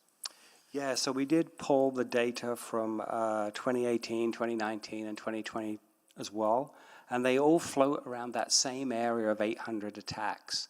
So we see a pretty consistent pattern from 2018 all the way up until 2023 when things changed. And many people are curious about why not only our jurisdiction, but many other jurisdictions in North America saw that change in 2023. And the one factor that we can point to is that the adoptions of dogs, the rescue dogs, the new dogs that people got during COVID came to sexual maturity 1 to 2 years later. And that's when any behavioral problems that might stem from a lack of socialization, which was common during that time, a lack of training, which is also common, start to manifest in the behavior of the animals when all of a sudden now they're being taken out to off-leash parks or they're being walked in the neighborhood in a way that perhaps they weren't initially. And so we're seeing that sexual maturity of those animals express itself in problematic behaviors. So that's one of the reasons why we're seeing that change, we believe, in 2023 and in 2024. So far, that's been a persistent problem. And of course, we'll be monitoring this very closely in 2025 to see if it changes. Yeah, well, I really appreciate that answer, and I know, as you said, other jurisdictions are sort of seeing similar bumps. So with that in mind, thinking about what was brought up by the Humane Society around the type of training that might be required, how do we plan on approaching that so that it is, positive, rewards-based, force-free, just quality training that's actually going to help both the owner and dog? Yeah, that's a great question, because we do know that different types of training can actually be very problematic depending upon the specific behaviors and underlying motivations of a dog. So we actually have an animal shelter in the city of Edmonton that is now certified as fear-free, and all of our staff are trained in fear-free animal handling and management. We're quite proud of that certification, and we also have some trained behaviorists on staff, but we will be looking for a really comprehensive framework of available training. So we want to make sure that any training that we recommend and even require, if the bylaw allows it, will be the right training for the behavior of the dog. So what that will mean is we'll need to actually assess the behavior of the dog before we can recommend training. And so we wouldn't rush to potentially mismatch the behavior of the animal with the training that we're familiar with. We'll do a comprehensive review of what's available. We'll probably look to some of our partners as well for assistance with this. And then we would look for the right training for what the dog is presenting. Fantastic. I am so reassured by that comprehensive answer, and really pleased to hear that fear-free is sort of being embedded into the foundation of our approach, and that there's behaviorists that are on the team as well. So when it comes to the mandatory, actually no, I have another question on that. So what will be the bar to determine, it's been a 3-year period, maybe this dog's gone through training, there's been no incidents. How do we know things are improving? Will there be sort of ongoing monitoring or checkpoints along the way? Yeah, I think we would like to use a behavioral assessment to actually make that evaluation, because we're going to want to make sure that we have people with the right subject matter expertise assist us in that evaluation, so that we can make sure that when we review that classification. We don't make a decision that reflects poorly and could potentially endanger public safety. We're going to make sure that we're confident with that decision. And some of the examples that I've seen over the last few years, and I get a lot of calls about this from dog owners, and the trend that I've noted is that sometimes people will call me up and say, hey, John, my dog's 14, he's blind, he can barely walk, and yet you want me to get a restricted dog license every year and insure him against public safety. And to be frank, we need to address that because it's a significant quality of life issue for some dogs, especially as they age, when they're required to be muzzled outdoors. And there is a financial burden on the owner to meet the requirements that protect public safety. So we would like to have that option. Right now, we have a little over 60 restricted dogs in Edmonton. So this isn't a large volume of animals that we'll be dealing with. So it will give us the opportunity to deal with them on a case-by-case basis and make sure that we're comfortable with that decision before we remove that classification. If we decide not to remove the classification, the review will be able to be appealed to the Community Standards Licensing and Appeal Committee. Okay, and I'm out of time, but thank you so much for that answer. Thank you, Councillor Salvador. Councillor Stevenson? Yeah, thank you very much. I think a lot of really exceptional work being done here, and appreciate the balanced approach that's been provided. I mean, something that strikes me, and I don't know that there is a solution to this, but what I'm understanding is that dogs are not classified as restricted until an incident occurs. Is that the case? Yeah, that's correct. And so I heard the importance of education, owner training, but are there further efforts or are there other best practices that really help to address, prevent these issues before they happen? Yes, there are. So we have a number of programs that help with education and engagement efforts. The first one I'll highlight is our Proactive Parks Patrol.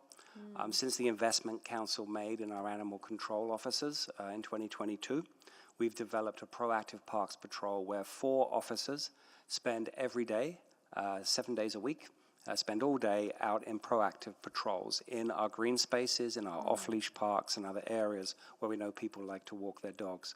And their task is to educate people, engage with Edmontonians, and ensure they understand the importance of making sure your dog is on a leash, making sure that you have good care and control of your dog. So that is a key component in how we're engaging with Edmontonians differently in recent years, and how also we're providing a uniform presence in many of our green spaces to help people understand that we're there to help and to educate. Secondly, last year we started a very exciting program in partnership with the Edmonton Humane Society called our Bark Smart program. We're expanding that program this summer.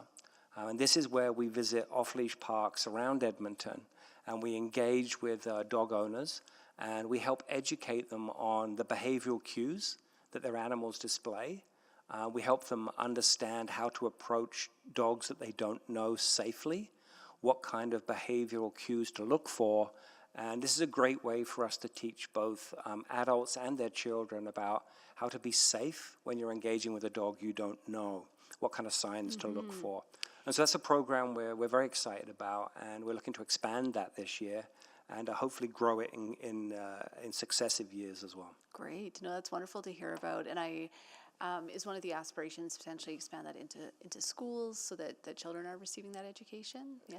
Yeah, we already actually do school visits as well. Great. Our animal control officers do go in Reading Week and at other times and engage with students around how to be safe around dogs.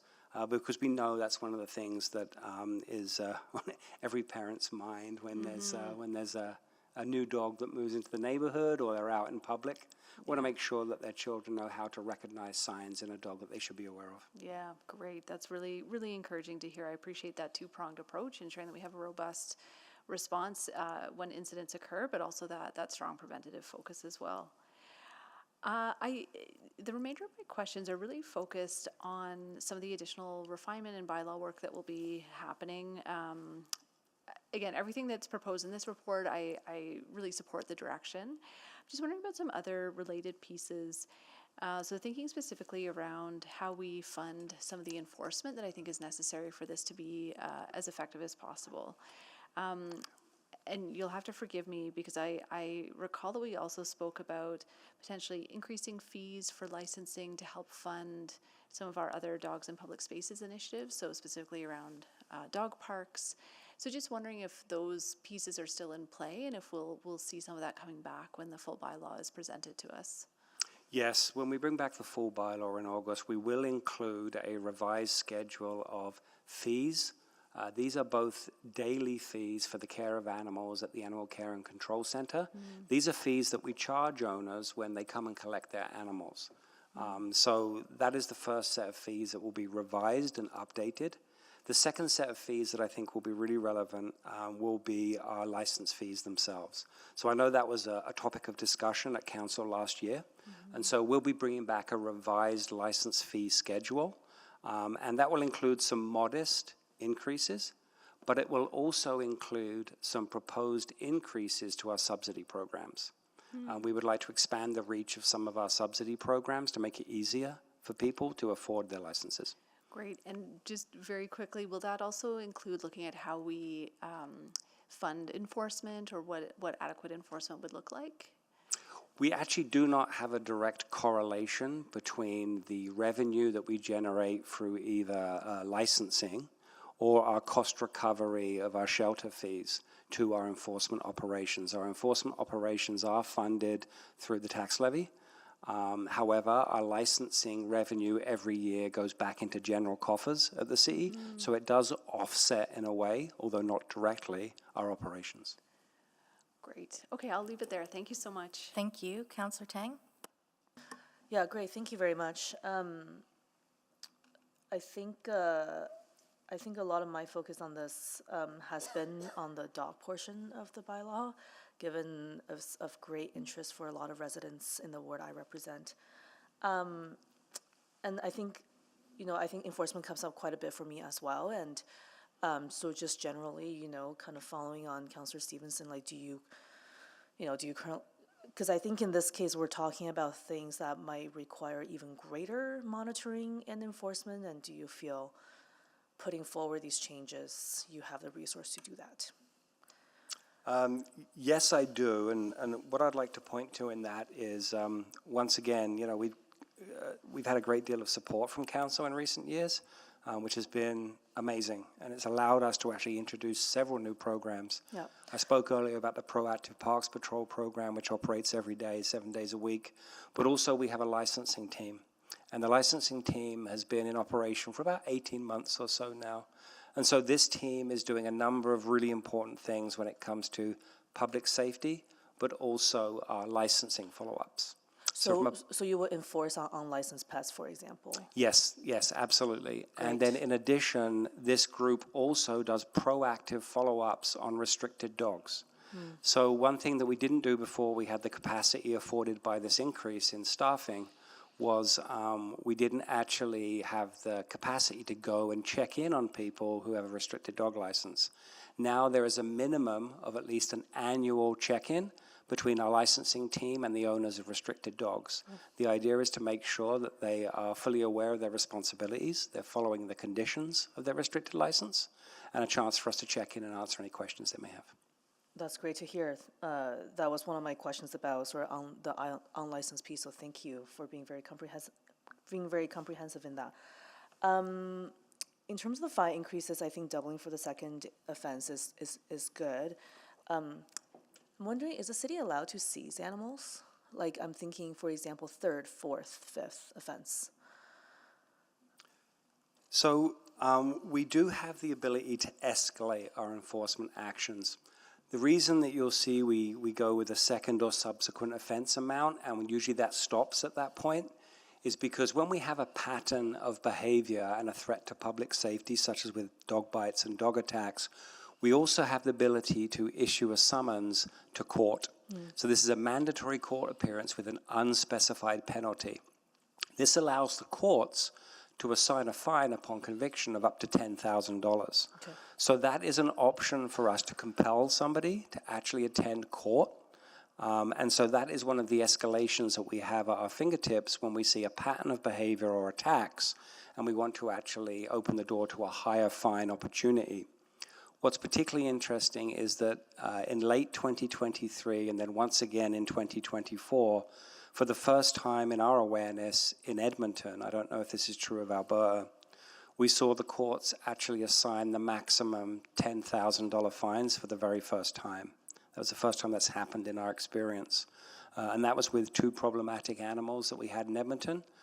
We did a fantastic job, my teams did, on the investigation, and that actually helped us secure the maximum fine available. So that is definitely an option for us to hold people accountable, to bring them to court, and to encourage the courts to consider a much higher fine. We also have the ability to apply for a Dangerous Dog Act order. So this is an order where we go to the courts and we ask for additional conditions to be placed upon an animal. And that can go all the way up to and including the destruction of the animal if we think it's warranted. And so we work with our barrister and solicitor, and Janet, who's with us today, and we will bring an application for a Dangerous Dog Act order forward when it's warranted as well. So we have a range of options. So essentially, in some of these cases, the court can take action if we are providing them with good investigation evidence, and you're able to do that with some of the additional resources you have been given in this past few years, and adding to that some of that proactive work. That's really good to hear. Thank you. And then 20 seconds. Is there any changes to the amount of dogs or cats that you can have in a home? Did that come up at all in the engagement, anything like that? Could you repeat the question, please, Councillor? Just any changes to the amount of dogs or cats you can have in a home? So we do have a revised maximum animal number that we'll bring forward in the new bylaw. Okay. There won't be major changes, but there is one change, which is about limiting another species of animal. Thank you so much. Oh, You're welcome. I'm out of time. Thank you. Yeah, thank you. I have a lot more questions. I know we're running up on time, though.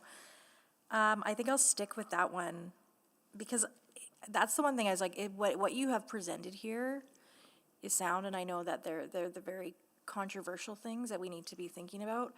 But I do worry about not seeing a bit of the bigger picture of the totality of a new bylaw. So for example, one of the things that we've heard is that, people that foster pets or rescue societies, and it was in the public engagement report about wanting those numbers increased, but that's not considered? Yes, Like that is considered. Okay.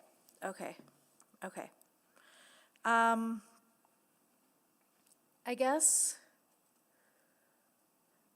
if this comes back, when this comes back to council, and let's say we don't like the fines, we don't like the fee schedule, those are easy amendments. There's not going to be anything. We're not going to have to do a referral motion that would delay this.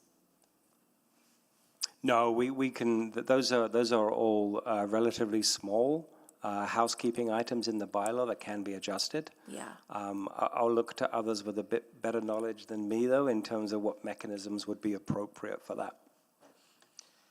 Janet Faulkner with Legal Service. That is correct. We can make minor amendments.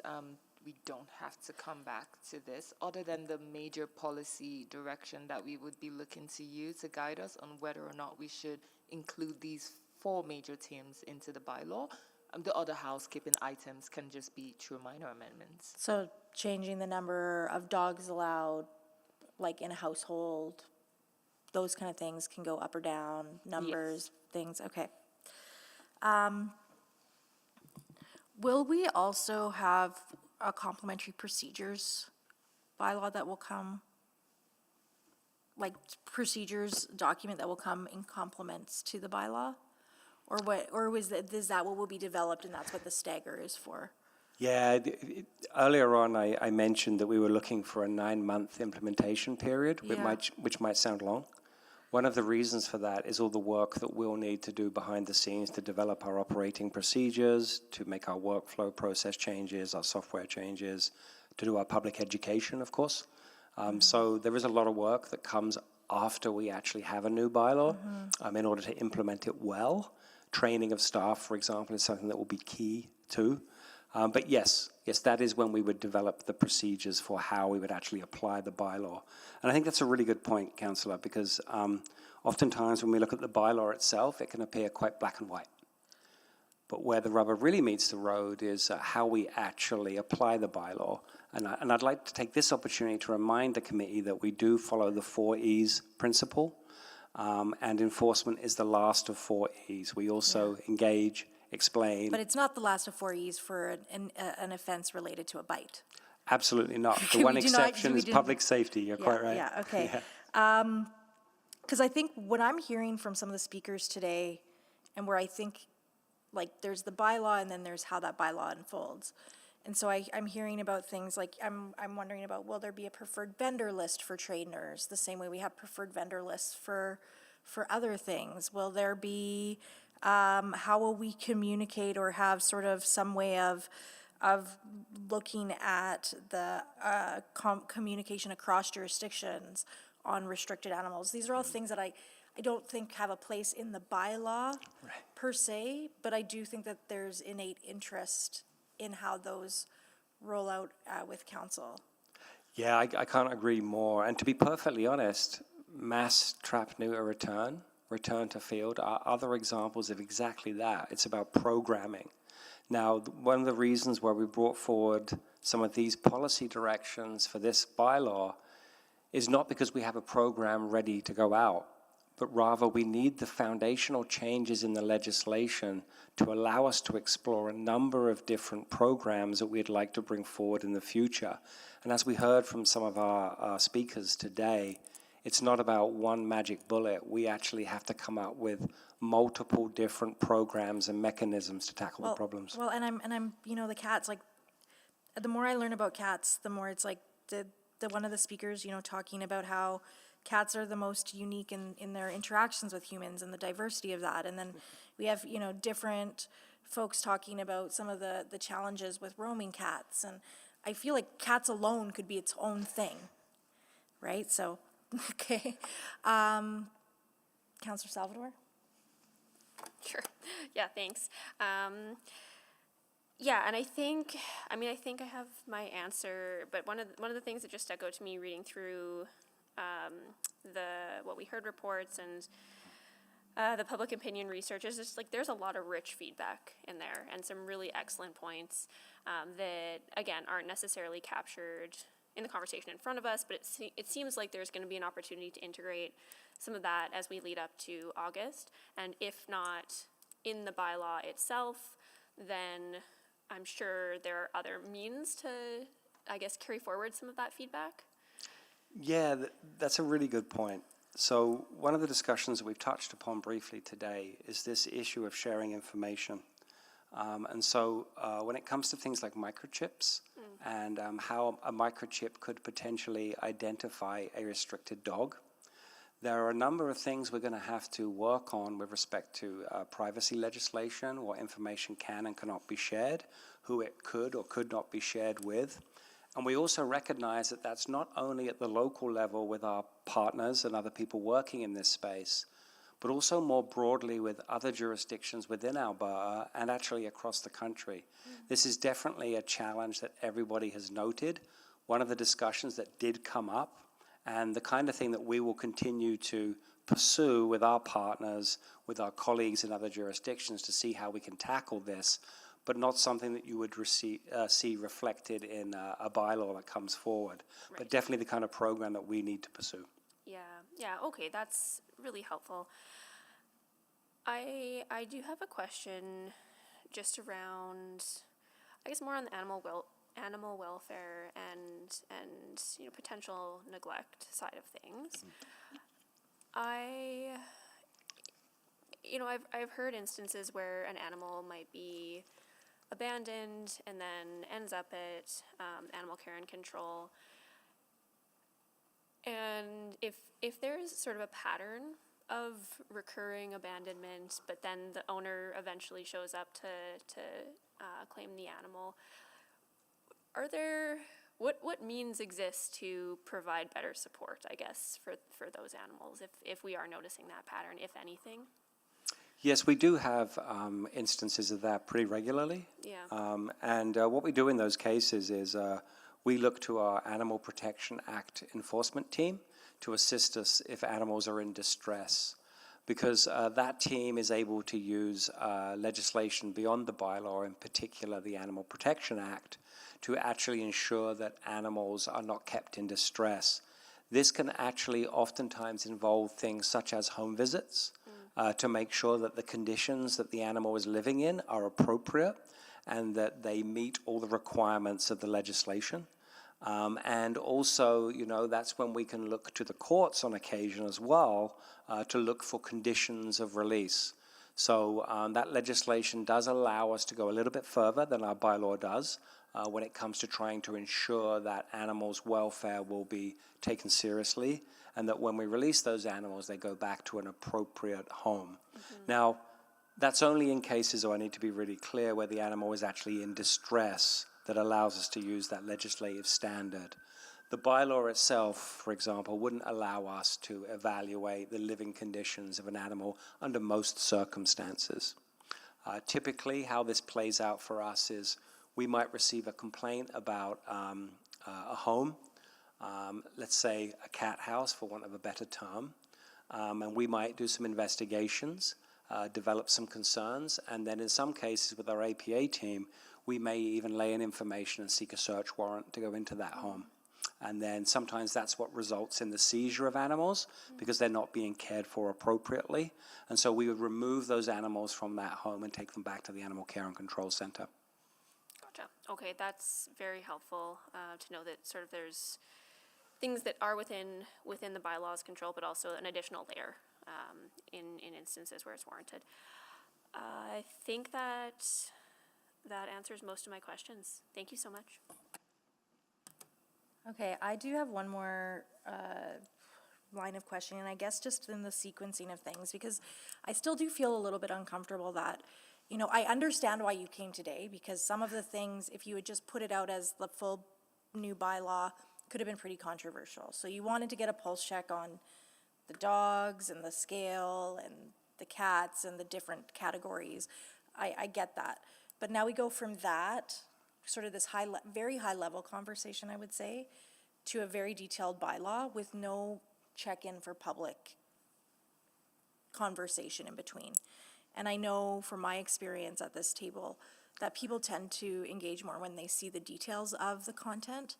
So I'm wondering if, I'm fine with this, but I'm wondering if there should be one more, like it should actually sequence through committee again once the final, like, because it's proposed to come in August. Is there a committee meeting, a Community and Public Services Committee meeting that could come before the August? So it still comes to the August meeting, but we have a committee meeting where we see the full totality, and then, you know, committee recommends to council the reading of the 3 bylaws? I think one of the challenges with an approach like that might be the time that the administration has to prepare the report for you. Yeah. With our turnaround times right now, when we leave today, we will have 4 weeks for my team to put together the report, to work with Janet and actually prepare a detailed bylaw for you, Yeah. and to put that into a report. So it's a challenging time frame to want to come back any sooner than that. And what happens, like, and I guess this is a question to the clerk too, if, like, how many meetings do we have? So we have the August 9th council meetings, August 19th, and then September. Are there 2 meetings in September or only 1? We have one in September, September 16. And to change this to that date would need it to go to Agenda Review Committee. So could, if we approve the motion today on the floor, or in the recommendation, would I then be able to suggest at Agenda Review Committee that sequencing? That it may be like it comes to the September meeting and we have this come to committee first in August? It is already coming to committee in August. So it's coming to the committee on the 11th of August. Oh, I just looked at the report and it didn't say that. The presentation. Yes, I think we have the date identified to come back to committee as August 11th, and then council on August 19th. Oh, I see it now. I see it Yeah. now. Return with report and draft bylaw to, okay. Then I'm gonna move the recommendation. Sorry, I'm glad that makes it clear for me then. I'll move the recommendation. Anyone to speak to this? Or any further questions? Councillor Tang, please go ahead. Yeah, I just want to say first, thank you to this massive undertaking of work. I've certainly been highly anticipating this for a while, and I'm really glad to see the proposal for some of the areas here, and I think generally they're all heading in the right direction, and I appreciate the conversation and the contribution of the speakers today. This bylaw has not been updated for decades, and it's important that as we grow, our bylaws reflect the time that we're in. In Ward Garihio that I represent, residents are still deeply impacted by the dog attack, which happened last spring and led to the death of a young child. And this chilling and tragic incident impacted not just one family, but impacted a whole community. And it led to a lot of questions for the community about how to prevent incidents like this in the future, promote safety, and ensure the healthy integration of animals into our community.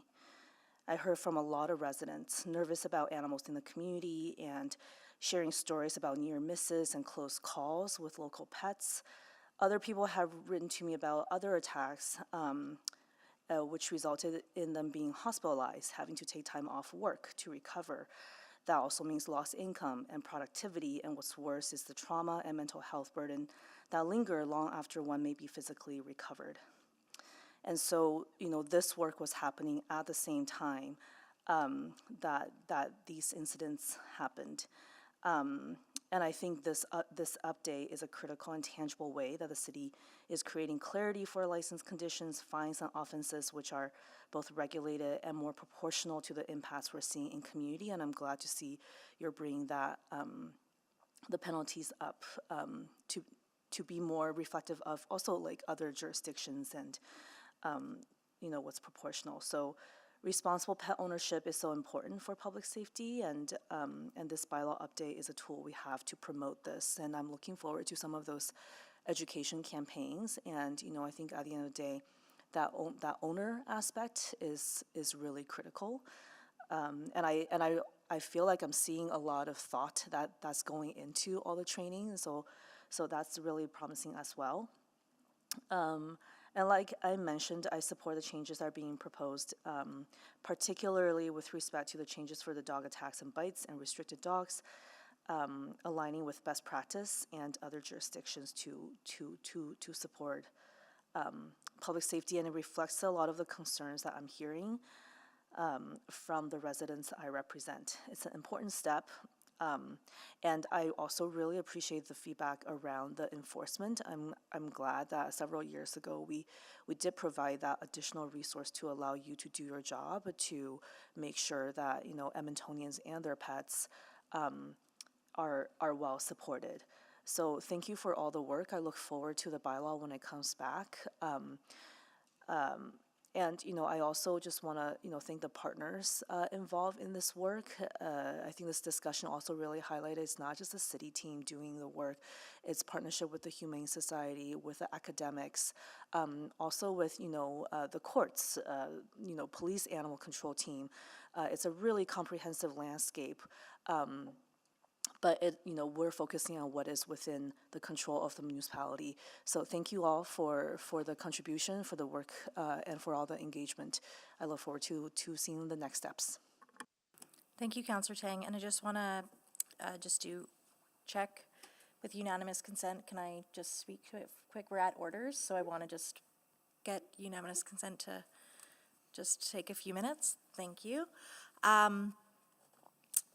Yes, thank you for this work. I do want to highlight to folks that, I similar to Councillor Tang, have probably one the largest things that I hear about is animals, both wild animals, but also pets and people's pets, and how we coexist and how we make it so it's enjoyable for everybody. I also have seen some of those, gaps in animal welfare that I'm glad we're closing with this proposed, with these proposed amendments.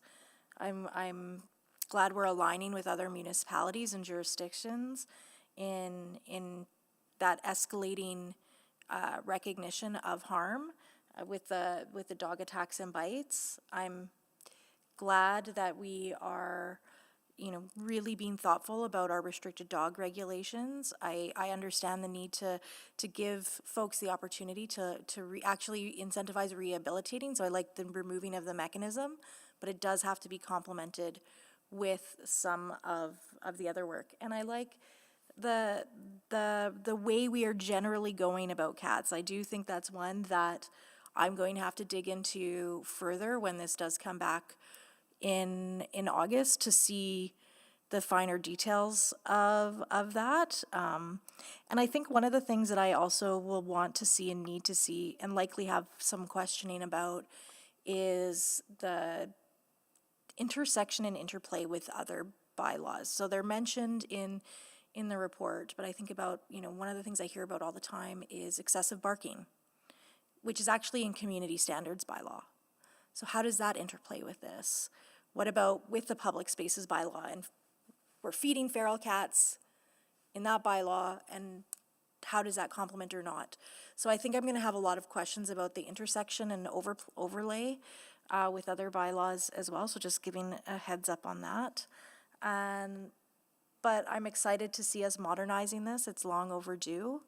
It's something that Edmontonians have been asking for a long time, and you've done really comprehensive and thoughtful public engagement and research.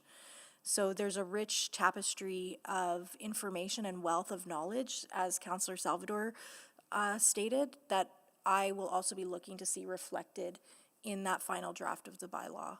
Because we talked a lot about cats and dogs today, rightfully so, because percentage-wise, was it 57% of responses were related to dogs, and the next highest percentage was cats.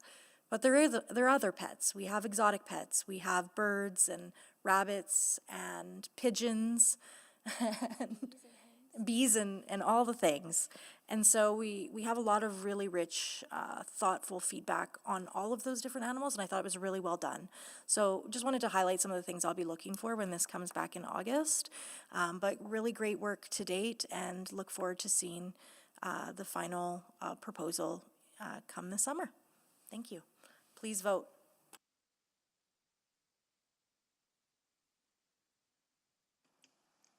We have all the votes. Please display the votes. And that is carried. And just quickly finishing off orders, reports, private reports none, motions pending. I didn't receive any notification.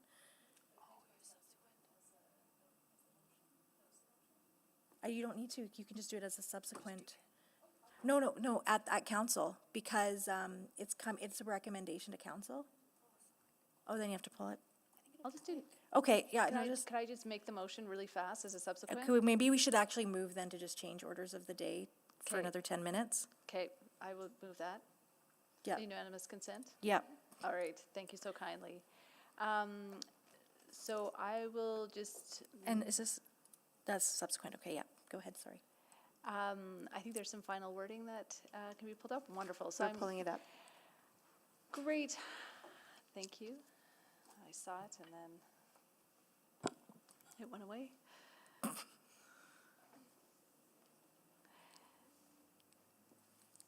Great, thank you so much. So I'm going to move that administration explore opportunities to achieve increased affordable housing ratios in developing neighborhoods, including but not limited to municipal reserve dedication, and report back to committee, due date second quarter 2026.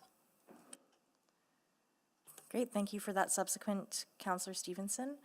Any questions from committee members or members of council on the call? Seeing none, Councillor Stevenson, anyone to speak to this item? Councillor Stevenson to close.